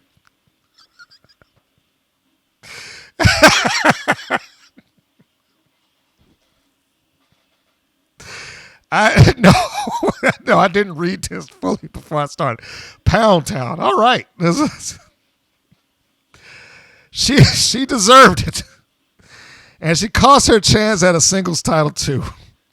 She still could have betrayed Holly a lot faster, guided out of the way for Miami Sweet Heat to get the gold, or the silver, let's call it that, and could have gone after the singles title earlier.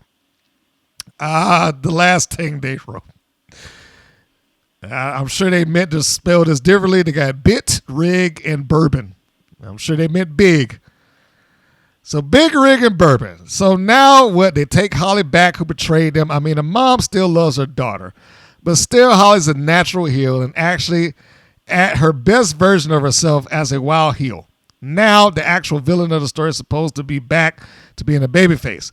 Like she deserved to be turned on, she doesn't deserve to get back at the Fab Four, but even if she did, it actually would make more sense if she actually did it as a heel than a face because storyline-wise, she was the biggest heel in the storyline right up to before the finish of the cage match, and I'm sorry, this is kind of grammatically hard. And after, she still deserved everything that happened to her. That isn't the way you build up a babyface to go after heels. I really have no idea what to do with her next. Is she leaving the company? Okay. All right.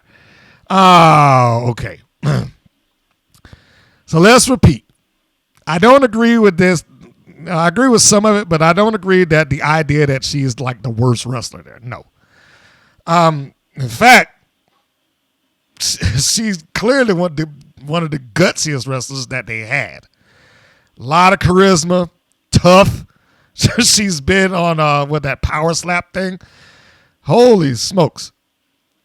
If there's anybody there that I would have pushed for some sort of at least long-standing rivalry or feud with, it would have been her.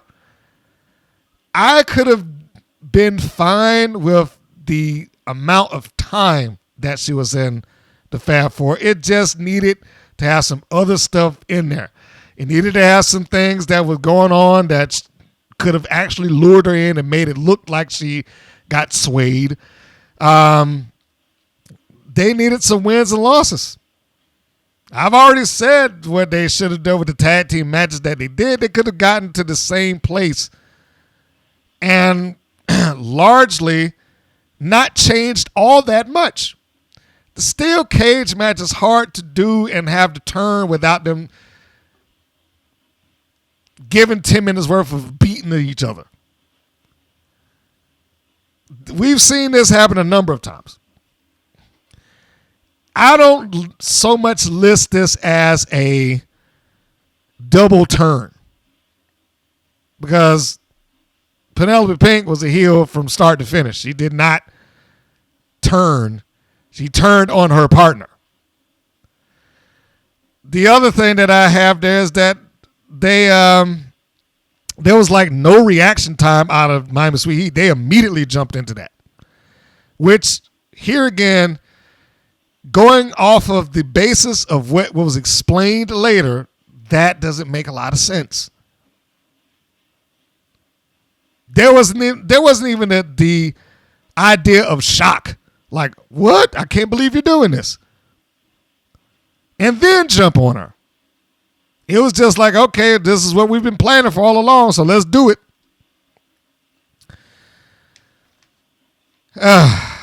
So now we go into the next episode.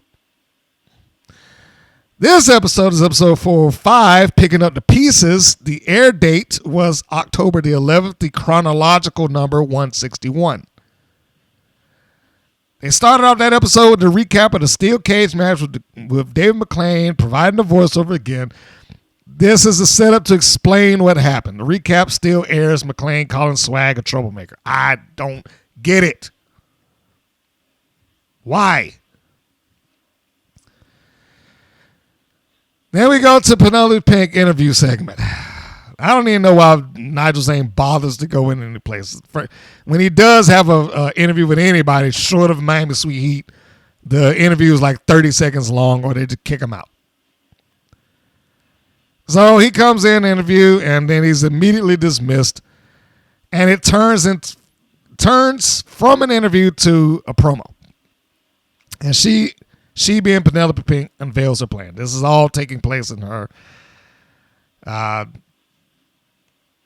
makeup room, bathroom, dressing room, whatever. I only say that because the bath that's sitting there in the back. She unveils it, and I wrote, although this is the best attempt at an explanation as we can get, it's still not fully sensible. Now, why isn't it fully sensible? Okay, so she explains the comment about, you cost me my title. They're referencing the Battle Royal from weeks, well, I shouldn't even say weeks, months ago. They're referencing that Holly Swag somehow cost Penelope Pink, the championship in the Battle Royal. That would hold a lot more water with me if it were down to Penelope Pink winning it. I mean, just think about it, because she was in the match like everybody else. Holly Swag slung herself into Penelope Pink and knocked them both off of the apron. All right, great. But it wasn't some foregone conclusion that everybody would get. That you would see, oh man, she would have won if Holly Swag didn't cost her. That would have been the better thing to do. If she had somehow cost her a surefire win, then that would make a lot of sense. But it wasn't a surefire win. She was just one of. And yeah, was it down to, I guess, the last four? Was it down to that? But it still didn't relate that information plainly. That you cost me. I could have been the champion again. You know, it wasn't that, because that wasn't the narrative. The narrative was who's winning this battle. If it had just been a singles match, let's just say that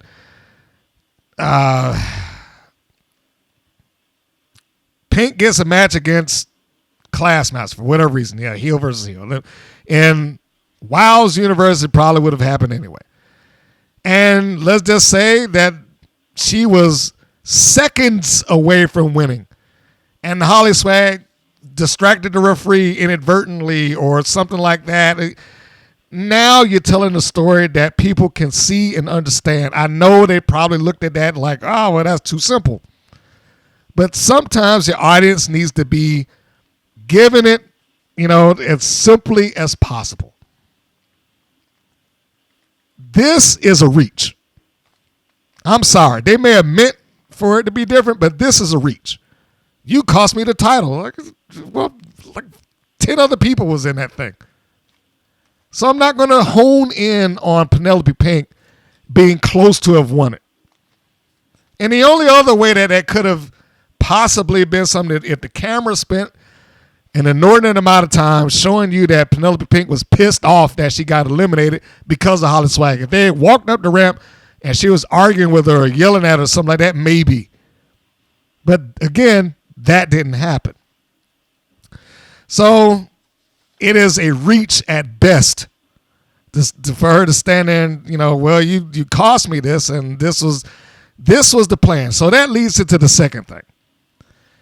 So the implication now is that because you've cost me in this match that took place months ago, we decided to put forth this entire scheme to kick you out of the group. A scheme that needed to unfold over weeks and weeks and weeks and weeks and weeks of time. And for some reason or another, we can't tell Miami Sweet Heat about this. I don't know why, but we can't tell them. We just have to let this thing play out. And if that were the plan, what purpose did it serve for all members? And let's stop putting it on Holly Swag because Penelope Pink and Lana Starr participated in this. What good did it do all members to try to push Miami Sweet Heat against each other? What purpose did it serve? The promo sounds great. It is delivered great. She looks great while this is going on. But it ain't fully sensible. It is a sinking ship with multiple holes in it that she's trying to patch up, and it ain't working. There's an old Three Stooges bit that they're trying to get away from the natives in whatever place, and they got this like a little rowboat, and it's already got holes in it, and they start rowing, and it's sinking, and two of them got buckets, and they're like bailing out water as they're steadily going down into the lake. Figuratively speaking, that's how I view this. Like, she's trying her best. She is bailing that water out as quickly and as strongly as she can, but it don't answer all of it. She can't patch up all the holes. It's too many holes. It doesn't make sense that they would do that to Miami Sweet Heat. It doesn't really make sense that Miami Sweet Heat would just accept them back willingly. Like, all right. Now, they did do, again, there's another segment here that shows you them getting back together. Like, oh, all's forgiven, life is great, and we're on top of the world again because we're tag team champions, et cetera, et cetera, et cetera. All of that is perfectly fine. It just doesn't make sense. Sorry, it does not. So, she goes through that, and it's like, what's a couple of chair shots between friends and everything, and again, fine, absolutely fine. But there's only so much that she can do. This is just another example of WoW and the storytelling having continuity issues to the point that's like, this does not make any sort of sense why this would take place. And you just have to ignore it. You got to ignore it and just move on. because they're not going to be able to explain it, and I don't think they're ever going to be able to explain it. This was just like I wrote, this was the best effort. This is the best attempt at an explanation as we can get.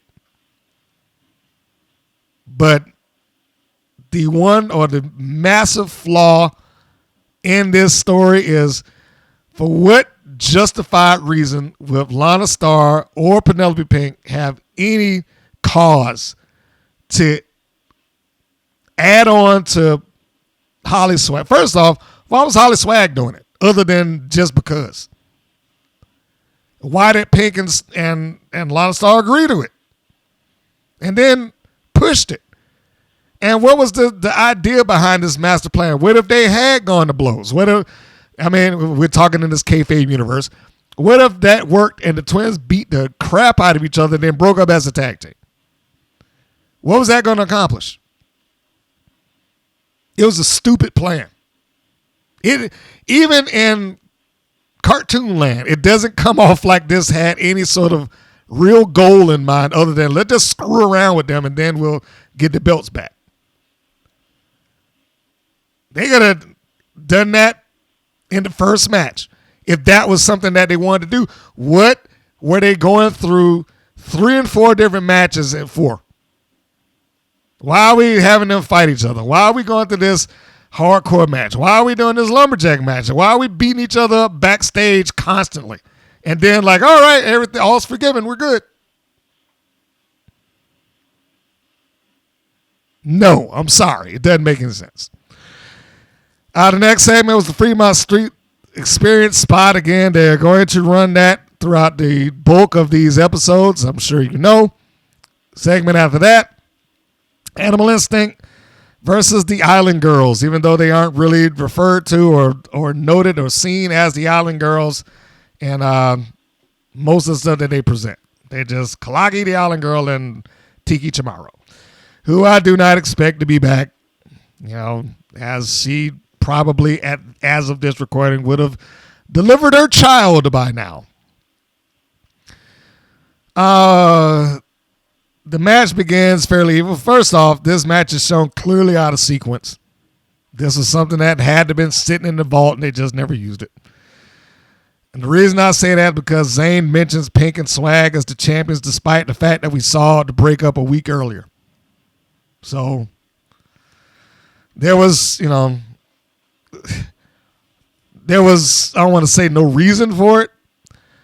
I probably would have liked or asked, let's edit his comment about that out. But again, that's just me.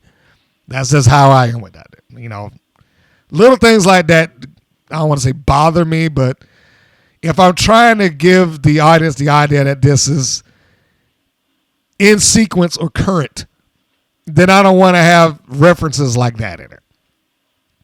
So this had to have taken place before the cage match was presented or performed. Something like that.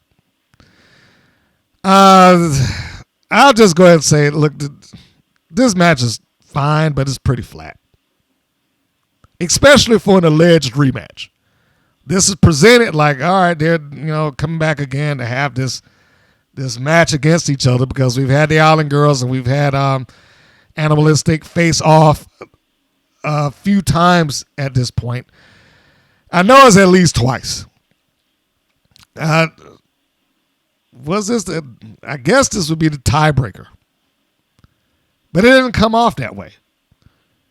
It doesn't come off like, okay, we're going for this third match in our series, and who's going to come out on top? It just didn't feel like it. It didn't feel important at all, really. And it is hard for me to sit and say that like, oh, well, this match wasn't any good. I mean, it was a fine match, and yeah, I guess you could find it pretty enjoyable, but it didn't have anything to it. It just didn't feel like it had any heat at all. It was just a match. And as I wrote, I was like, for this alleged third time out, I didn't feel that. commentating didn't make it any better. Somewhere in the course of this, McLane starts talking about fast food and random crap. I don't know. And this match was as bad as any other match with Nigel coming in. David. The pace was very moderate, which was probably good for all participants involved. But, yeah, it just, I don't know. So the important portions here is you get to the end. Collins gets Tiki in the torch rack and obviously walks herself backwards. So Tiki can get a tag and then they can, or the blind tag, so they can do their finish. I can say proof positively now that I do not like Kalaki's finish. Like, there's no sense of urgency to that at all. At all. I mean, I don't even, far be it from me to defend Animal Instinct. I'm still on the fence with them. But if this were anywhere else, Animal Instinct should have been like, can you pin her faster? Because it makes them look terrible. That here you are, what's her name? Katarina Jinx is out on the floor, just down to the world. I can't do anything to save my partner for the 5 minutes that it takes for you to do the finish that you got. Because that's pretty much what it was. She just has to sit there. Sit there on the floor and waste her time and not do anything until this is finished. I don't like this finish. And I like Kalaki. Well, you know what? Let me rephrase that. I like Tracy Taylor. Because I don't remember Tracy Taylor doing this aside from during the course of a match as maybe a somewhat of a high spot.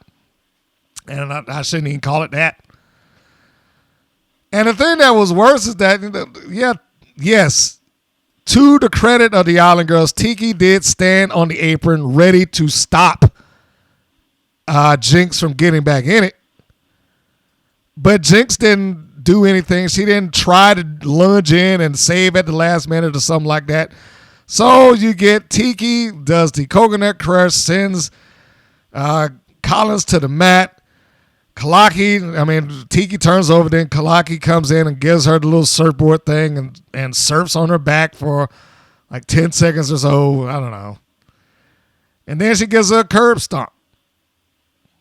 And it's so slow. Hey, how could they ever get a championship or something like that? Like, she should be surprised that they won with that finish. But it basically means that, what's her name? Katarina Jinx had to sit out there and let this take place while they're taking their time in the ring as slowly as possible to get this finish in. And I guess a great send-off for the Island Girls because I don't expect them to return. But there you go. Now, underlined here in the notes, no sense of urgency. The next segment, Miami Sweet Heat at their, I guess, Florida home. When Penelope Pink comes and visits them. Now, we just saw Penelope in the second segment of the show, and she's here again. So let's reinforce the idea or the fact that, hey, we're all good. The one thing I do like that they had here is they actually had a prop that looked well. Came in with an expensive tequila. This is everything that I've asked for when they try to use props. At least make the prop look good. And here, yeah. It is a high-end, I should say top shelf tequila. I wouldn't care if they filled that thing up with water and just had a bottle laying around. At least it looks like it, an expensive brand on TV. That's all you're asking for. So she comes in with the this is, of course, after Miami Sweet Heat sitting there with the camera and they're gloating and happy and, yeah, we did it. That. And they happen to have the tag team titles sitting on the table, I guess, because, why not? And Pink comes in and she has Chincharo Blanco. Well, I don't know which version of the. I hope I'm saying. I'm probably pronouncing butchering the name. But anyway, Michael Jordan's brand of tequila. Chincharo. I don't know how to say it. Anyhow. But she comes in with this bottle in the box, in the packaging and everything, looks good, mentions it more or less by name, even if it's a kind of a passing comment, at least she does, and is presented as a gift from Lana Starr. Now that bottle, or depending on which version of it you get, can range anywhere from $100 to $300. Good. Some of them more expensive than that. I tried to check into it. I think you can get you some, depending on where you're buying it from. Some people have said beyond $600 for that thing. And I say good. Instead of doing that dumb stuff that they did the previous time, which I will rotate back around, the Pink, I guess, tried to cover that. Like, all it took to sway Holly Swagger some last year's clothes. Clothes was even a stretch, because all I saw was like scarves and some cheap glasses, which I still don't agree with that. But anyhow. So she comes in, she's got a note, she reads it from Lana Starr, like, this is part of my master plan. I'm sorry I couldn't tell you. It's still, I do not agree with the plan. The plan was stupid. And there we go. I mean, they pretty much accepted. They decided, like, let's have some shots, and and all is right with the world, I guess. But I did write that this doesn't explain why Swag, Star, and Pink tried to break the Twins up in the first place, or why the Twins accepted to stay so easy. Especially after they had a sit-down interview with, no, the Fab Four is over with. They betrayed us. Well, if they really felt like that, why are they here? Unless they were aware of the plan. Like, it took no convincing. Like, hey, we didn't mean to do that. This is because of such and such and yada, yada, yada. None of that. It's just, all right, here we go. The second segment, Sweet Heat and Pink gloating. This rolls off into the Holly Swag promo, which is the second half of somebody who's a good promo trying to make sense of this. She does a great job in trying to explain her point of view. And this also is the closest we've got to a promo to drive the point home as to her reasoning. She talks about her life and incorporates some of that. And that, at some point in this, it sounds like she said or alluded to that everything that took place happened just before she's doing this promo, which I would hope that I misheard that. I hope I did, because it wouldn't make any sense that she would just be there without any bumps, bruises, blood, or anything else like that, and just like talking perfectly fine.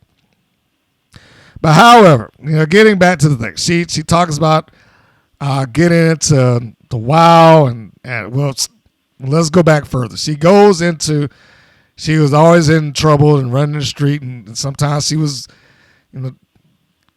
talked herself into some issues, and her mom more or less made her come onto the road with her. And she goes into how we got to the Fab Four and got tickets, and then we came, and I became a WOW superhero, and et cetera, et cetera. I would have rather have had this promo explain the why. If they had to go all the way back to when they met the Fab Four to begin with, I would have rather been in this promo opposed to weeks and weeks and weeks of television to recap it. So she talks about that, and then she talks about seeing the life that they were living and while they were giving them a ride. I was like, seriously? Maybe I think too deeply about that. Like, what about them made you feel like, oh man, they got the life? They couldn't even afford an Uber. Seriously, that was the people that you looked at and like, oh wow, this is great. Because they had some nice, I don't know. Again, maybe it's me. Maybe it's just me. But she does this and she gives as good an explanation as she can possibly give. I don't agree with all of the explanation, but it's as good an explanation as she could possibly give. The idea that they, had this lifestyle that she wanted. If they had removed the B-roll of them accepting tickets and they had to get in the back of our truck, but I saw them in the back and they were living this life. I was like, if they were in the back of your truck because they couldn't get a cab, or Uber, or a Lyft, then I ain't sure that's the life that I need. And it's inconsistent in the Wild universe. And I know that the people that wrote it or put it together would not accept this. But keep in mind, you got Holly Swag within this promo who tells the world that we won the tag team championships from Miami Sweet. We were the first mother-daughter combination to win the tag team titles. And I'm still driving the truck and I'm broke. Which more or less tells me that the titles do not equate to money. Winning the Wild championships of any description does not make you have a bigger paycheck. It's just a championship. So, I don't know if I would have even won. Again, great delivery, good as it could be. But to say that, like I was the tag team champion and I was still broke. Those are her words. I was still broke and still driving the truck. Meanwhile, in the segment beforehand, you got Miami Sweet Heat, like, oh, everything's with the champions again and on top of the world and money, whatever. And an expensive brand of tequila. Where was this money at when they were the tag team champions? I can understand that there was like, we got more money or something like that, but it hadn't been explained as to the how or why. Part of the whole, let's sidebar, because the closest thing that you could point at was maybe like the Four Horsemen back in this heyday in the 80s. The whole thing is that Flair and the Horsemen in general, I won't even say Flair, let's just use the Horsemen, Tully Blanchard and Arn Anderson, they made it absolutely clear that us holding these championships means that we get the biggest paychecks across the country because the promoters, they want the best team. And if they want the best team, they got to pay for it. Then we'll show up because they know they'll get that money back because we're that good. You want some money in your promotion, you want people to show up, you get the best team that's available. And that's Anderson and Blanchard. They told you that the money was there because we got to. That's the whole reason we want the belts. It's never been about the latest factions that have taken place since the mid-90s on. We want to take over the company and destroy it. Why? That's such a dumb story. Who has ever been successful in destroying the promotion that they work for? Control it, yes. But it's just a dumb thing. Like, we're going to destroy, other than the NWO, that one, it made sense at least for the first year or two. After that, like, they were just part of the furniture. But here, it's never been explained that does the belt equate to money? is all the stuff that I said when it started up. I was like, it should be at least explained what makes these championships worth going after. What is it that is here that WoW provides that no other place gives them? Why do I put my body on the line and go through all this stuff and willing to scratch, claw, cheat, etc. in order to obtain this belt? Because when you have this story, Holly Swag's version of winning the tag team championships and Miami Sweet Heat's version of winning the tag team championships are drastically different and worlds apart. So the twins make money, but she don't. She was broke, which is why she's like, this is the life I want, and I was willing to do anything to get it. Theoretically, you could say that the identity mistake, which is dumb, you could theoretically say that would have been, a catalyst for it. But, here again, that might have been a better thing, if Lana Starr had tried to get her into her sway. Opposed to we just got here and now, well, I'm in a hotel. Well, I've never been in a hotel before. I was like, come on. That's how it was portrayed. She didn't say that. Let me just be clear. She didn't say I've never been in one. But it just portrayed like she had no concept of things that a hotel will do. Like, you get somebody to give you a massage at your house. Come on. I have. It's not difficult. Pay the money. They'll show up.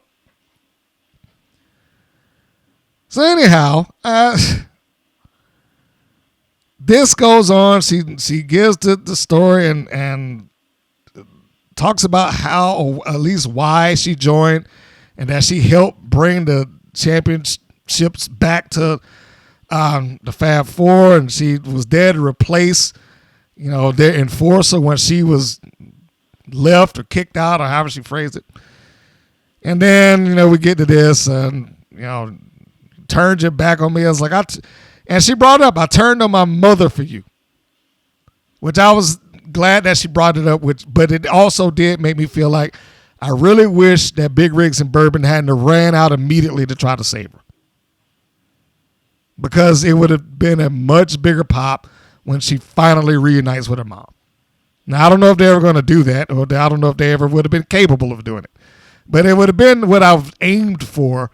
If she's going to be heel, my aim is that when she turns back babyface, phase one of her turning back babyface is she's got to earn the respect of the people, the fans, in the locker room again. Because who would believe in her? It wasn't just her mom and her mom's friend. Well, she clobbered Princess Ozzy, and she clobbered, Tormenta?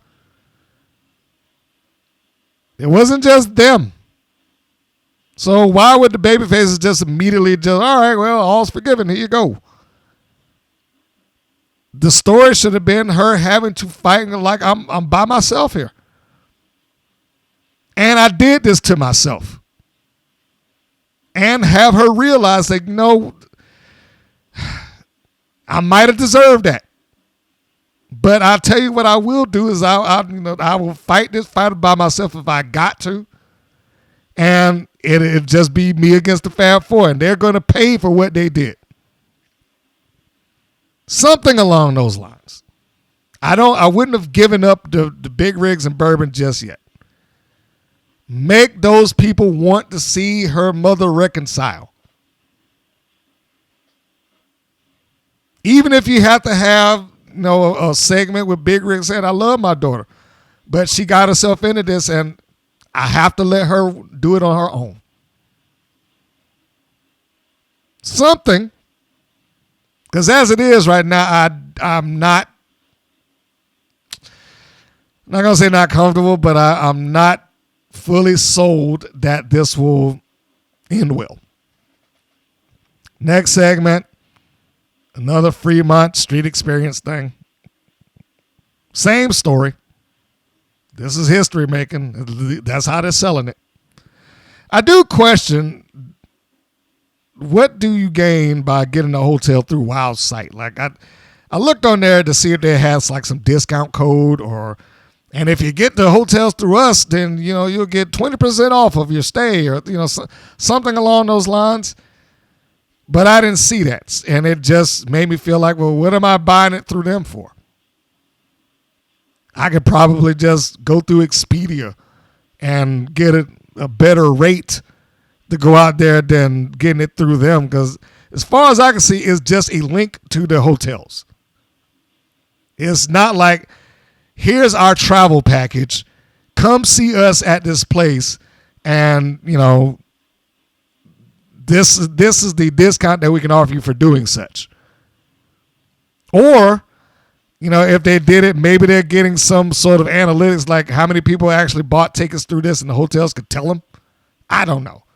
But just on the surface of it, it doesn't seem like there's anything gained for the fans to get a hotel through WOW's website. And then consequently, doesn't seem like WOW gains anything from providing it through their website. Then we have the next segment, which is the match, Holiday versus Nikki Nashville. This is another David extravaganza. It's presented as a first-time match, and it probably is. Even if they wrestled on the independents, it wouldn't have been Nikki Nashville versus Holiday. It would have been Holiday versus J-Rod. So it counts. And then we have what I would consider the match of the night. And they called it an opening contest. Again, this is like what I said with the other one. This is clearly shown out of sequence. Both of them, I thought, did an outstanding job. This should have been the main event. And if I were going to just have a match at this point, I talked about Holly Swag jumping off the cage as a highlight. But if I was just going to show a match from top to bottom that had no angle, no storyline, nothing in it, you're just going to watch this on the basis of the match from start to finish, and you don't need to even know who these people are. If I were going to do that, this is one of them that I would show. I was like, get Holiday and Nikki Nashville, put that up. Because the match stands on the merit of the match. And that's pretty much all you can ask for. And both of them showed some strength and great execution. I mean, it was a fun match to watch, engaging for a cold one. It had more oomph behind it than the tag team match that, again, alleged to have had some sort of rivalry attached or a third time around. The commentary is a bit distracting. And it's hard to listen to them sit there and call each other's name at the end of every sentence. But if you can get past that, this is, enjoyable. You get it. By the way, Nikki Nashville won. Holiday misses the shoulder blocker to the post, and then is pinned by Nashville with a sunset flip. So there was no dominant win necessarily, but there was a win by Nashville. And it could have been something worthwhile if there had been a concerted effort behind Nashville as an undefeated talent. But we'll never know if she's undefeated because what is this, week 6? We still don't know who won between her and Classmaster. Not that I'm pining to see that match, mind you. I just hate the fact that they showed a match and just like, all right, guys, see you later. And didn't mention it, say it, show any clip of it, nothing. So when they go back and start talking about, and you know it's going to happen, when they go back and they start talking about, oh, man, we could be running out of time, and if it is, you got to go to our website and go to YouTube and see who won. And when they start doing that, call bullshit. You should immediately call bullshit on that.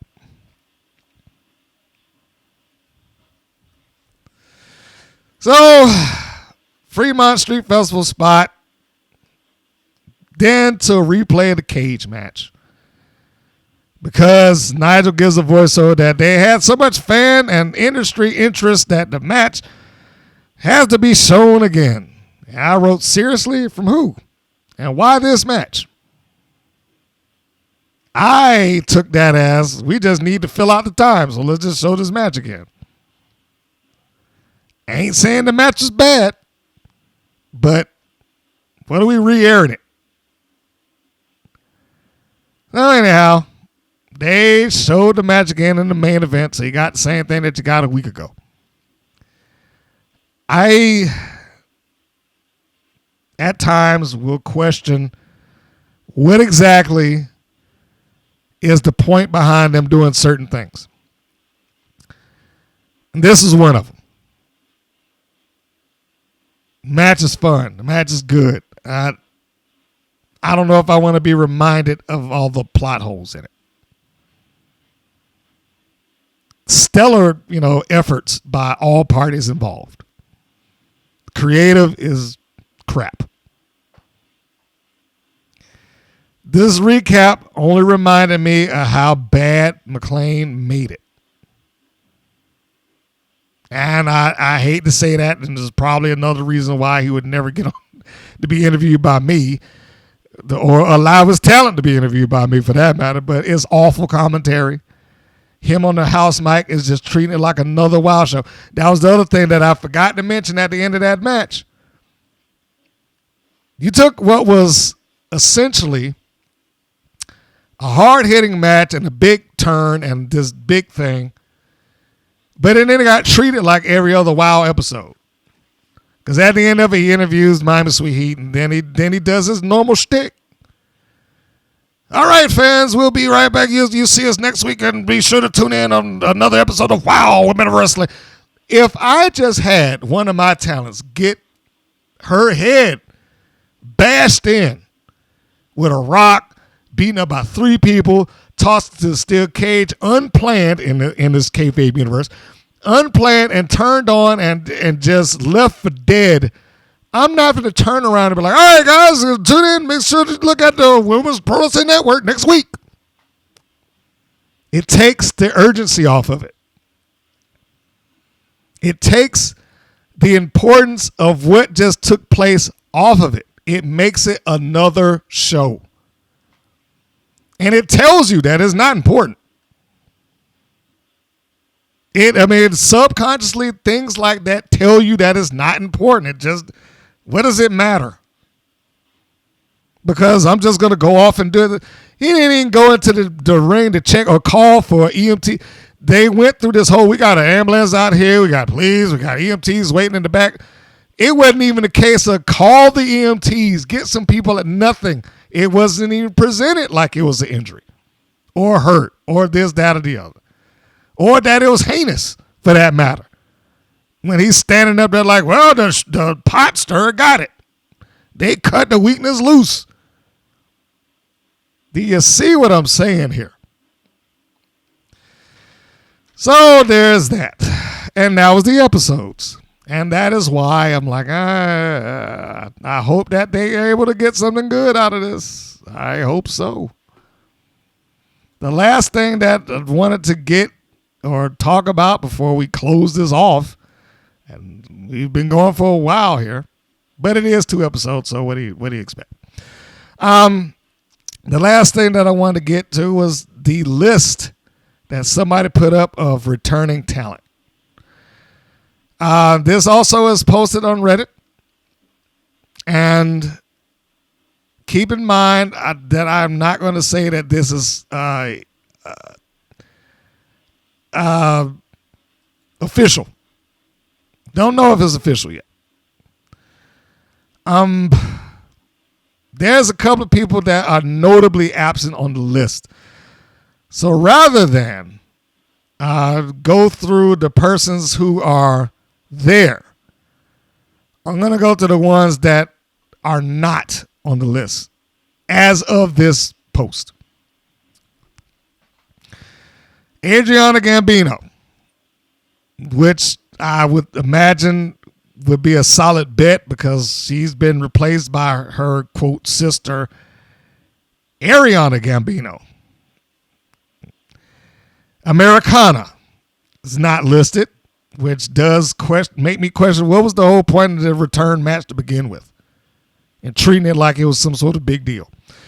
Angelica Dante, do not see her listed, but she's been gone for some time. Brittany Bay, also not listed. As a partner, Crystal Waters, also not listed. Foxy Fierce, not listed. Holiday, not listed. Holly Swag, Princess Aussie, Roxy Fierce. Those are the names that I have in front of me that I do not see as a return. Surprisingly enough, Tara Strike has turned around and come back. I was a little shocked by that. I was shocked by Valentina Diamante coming back.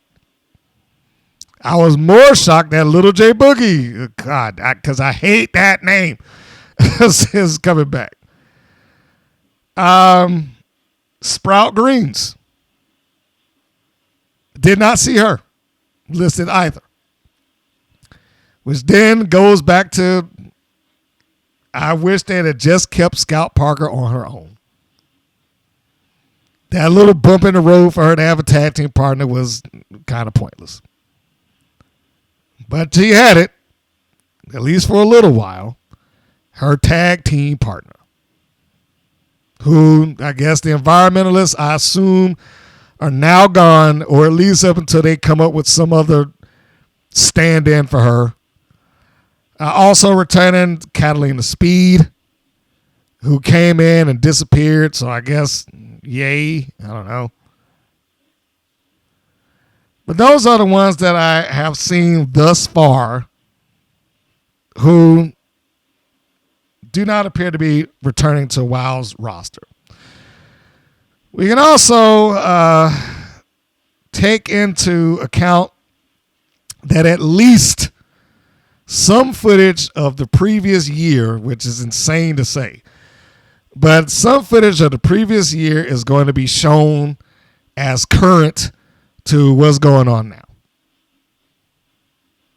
So even though there are some people who are listed as gone, is in theory, you could see them appear on the television anyway.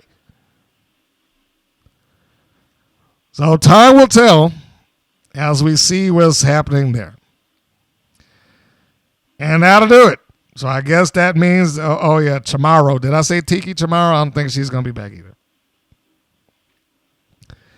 So that means that we've got a change of teams. I guess the Dojo Defenders are back together. So what are they going to say when it's like, hey, after this big video package of Kara Kai talking about she was searching for her ultimate tag team partner and she gets Xena Phoenix. So I guess she's just going to drop her and go back to being a Dojo Defender, even though that was the best partner she ever had. Inconsistent. They didn't need to add that little segment on the air anyway. It was pointless. I get the Brat Pack. I guess there's no Spring Break 24/7. Good. Sorry. But I did not care for that team.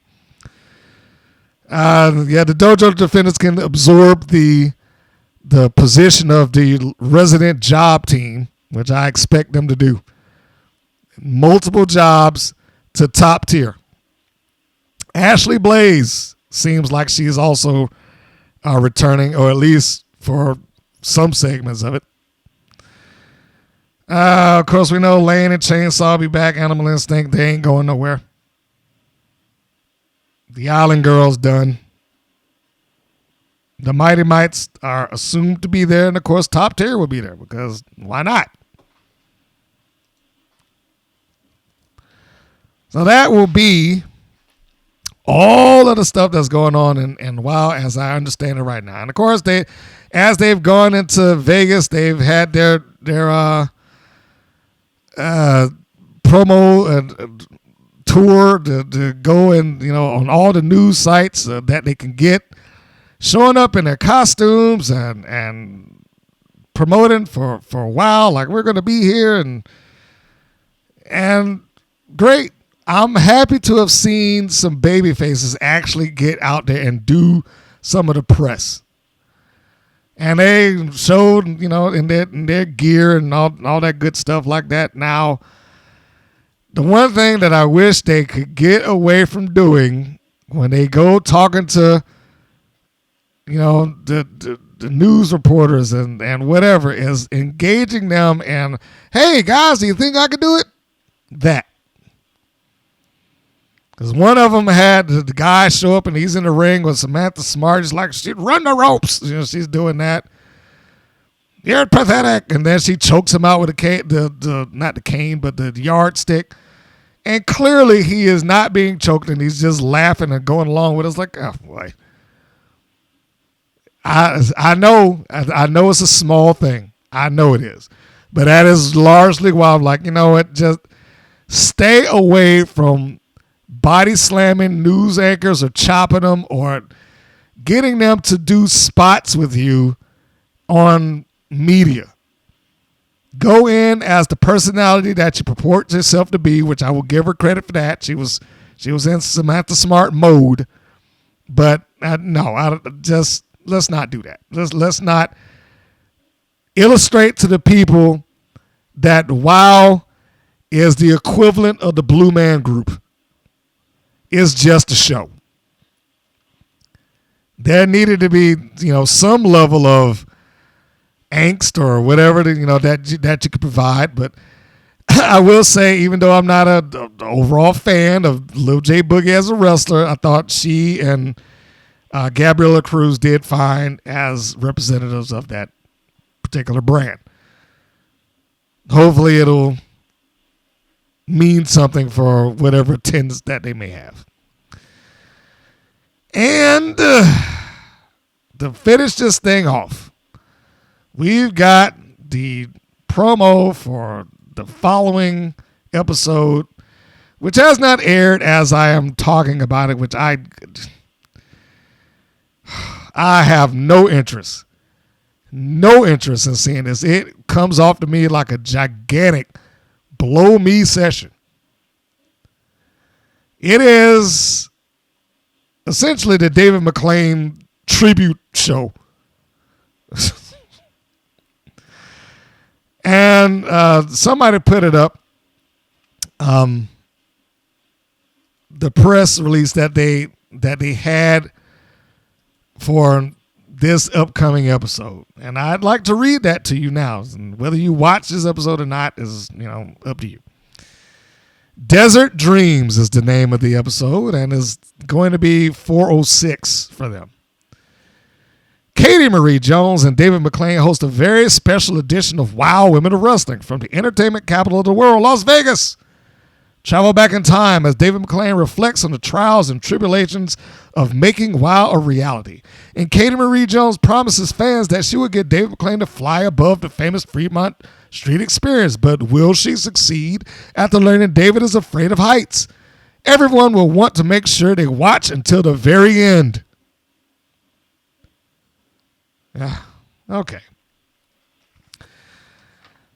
I certainly do not discount the work or the effort or the time and trials and tribulations, as they phrased it, to making WOW reality. I don't know if they need to be doing that in this vein. It would be an easier thing for, I think, most people to digest, because how this came across to most of the WOW faithful that post and Reddit and whatnot is that, why am I watching this? I mean, they phrased it differently from whatever, but that's what a lot of what I got. It's like, why am I watching? Why is this on? Why are they just going into having David McLane do David McLane stuff? It probably would have been an easier thing to digest for most fans if they just talked about WOW as the growth of WOW. Have someone other than David McLane talk about it. Nigel Zane, Katie Marie, Sibley Scholes, somebody that could represent that without him being there and doing that. It's hard enough when he does all the other things.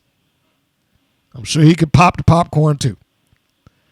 But outside of all of that, I mean, I think he at times becomes more of a hindrance to some of the things that goes on in the wild rather than helping it. Because if the selling point is, and we're going to talk to David McLane for an hour about how he got WoW off the ground and what he did and this, that, and all that, and the other thing. If that is the selling point of it, I don't know if that's going to work for everybody. It may be a turnoff to some people. Time will tell. I mean, somebody on the Reddit thing right there wrote, I just want to see women's wrestling on a women's wrestling show. That was Blind X Monkey. Somebody underneath that, same here. We want to see women's wrestling. We don't want to see a show about David McLane. This is very annoying to air. This maybe 3 people will watch. You're doing your show a disservice. Wow. Mayday, MAYY_DAYY. David McLane presents the David McLane Show starring David McLane. And also some wrestling, maybe, I guess. Which I thought was funny. But yeah, it would be an easier thing to take if it did not come off like, I helped make this thing and praise me for doing it. Look at what I did for you people. I'm not saying that that's what he did. I'm not saying that that's how he feels about it. I'm not even saying that that is his particular mindset. He might not even think about that. But what he does do, if he is going to have something like this, he probably should just get someone else to do it. That has been a hallmark problem of WoW from start to finish. He incorporates himself into everything. And you can't say, well, I had no idea that they were going to do this thing. This is great. They just interviewed me just because. Who's going to believe that? But small change. Take him out of it, put Nigel in or somebody else, and they're going through, hey, this is what, we're going to have a special episode. This is how we built WoW in this time. And they go through some of the matches, some of the roster change, some of the people that's been there, some of the people that left, or, whatever. The big moments, the things that help get interest. Why is Jeannie Buss, the things that some fans might want to know, opposed to, will David McLane get on the goddamn zip line? Outside of that, I mean, and making it like, oh, you want to stay to the end, fans, because you don't want to miss that. Outside of those things, I can almost guarantee that it would have been a smoother episode out of people watching it in general if it were not placed with him right there as the centerpiece. All it does is just reinforce the idea that WoW is David McLane's playground. Everybody else is secondary to that. And of course, you'll get your fans that are like, I love WoW. You're gonna get that. But you're also going to get some people to like. Presumably, there'll be some wrestling on the wrestling show, not just skylines and fountain dancing, which is a good question. Nick-M1J, weird season so far. Too much talking and previews, not enough wrestling. Bad David. Bad David. I'll be glad when they put on some new wrestling back on the show. What we can see what's really going on. Not so. Ooh, okay.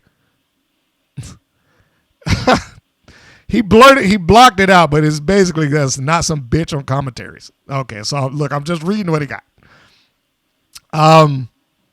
surprisingly, it seems like Katie Marie Jones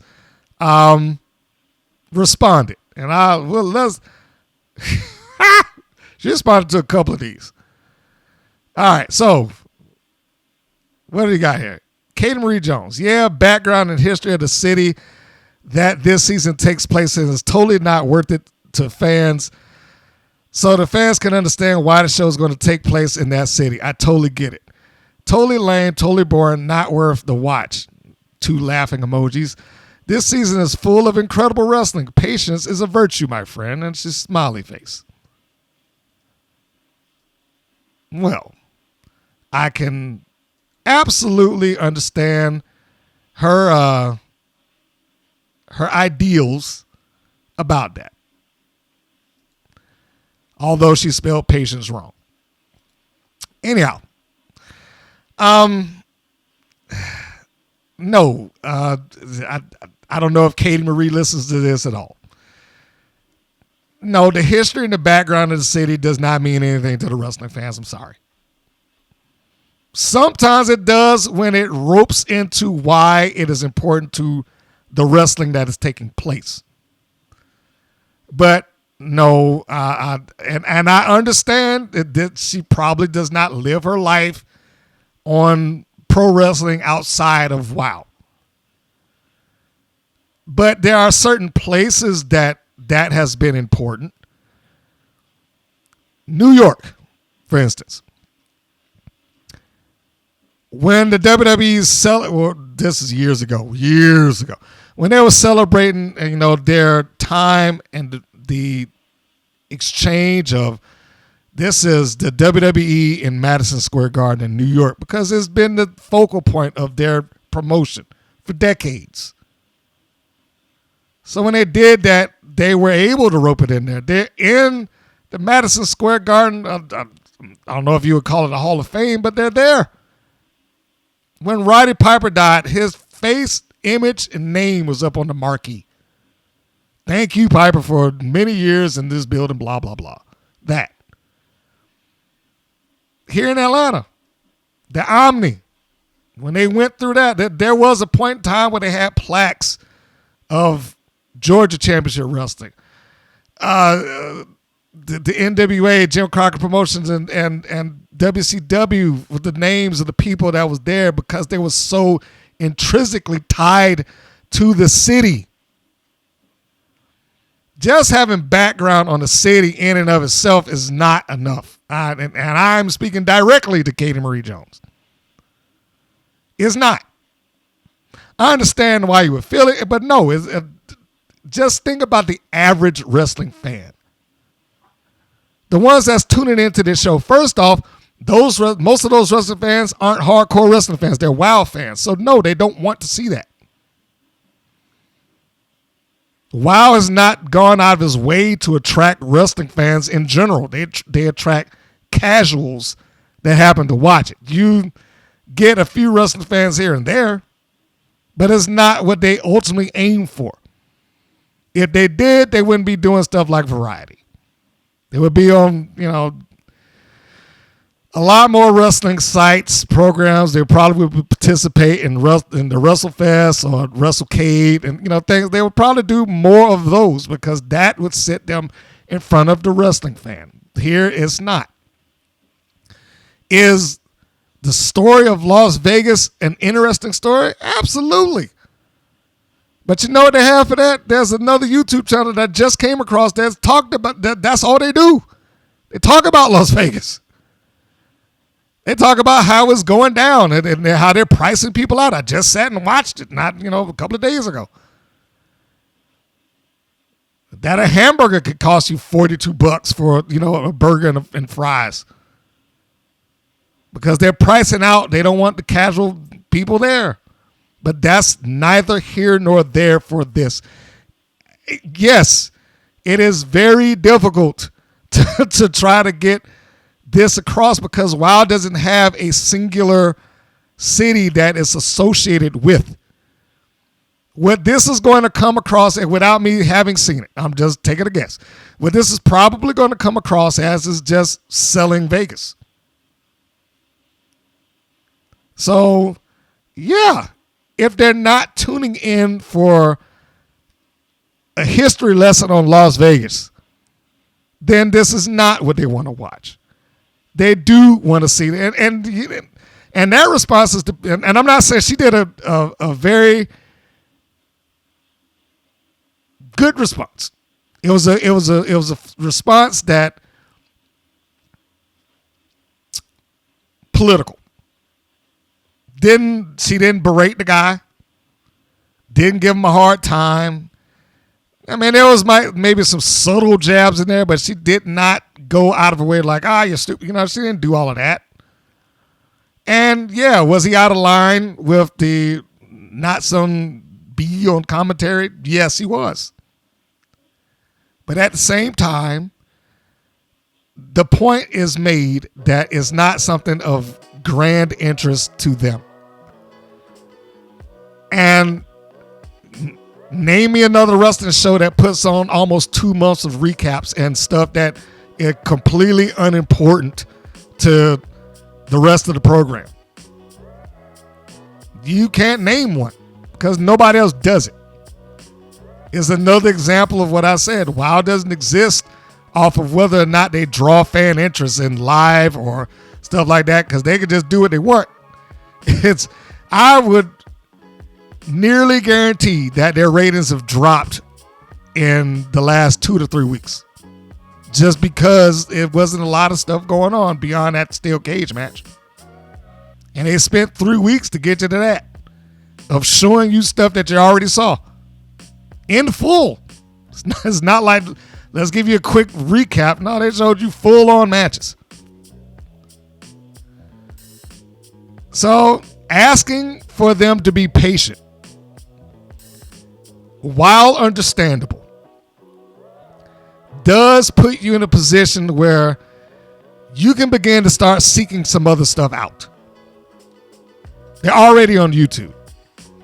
They're already going to put suggested matches right there in the right column next to your comment.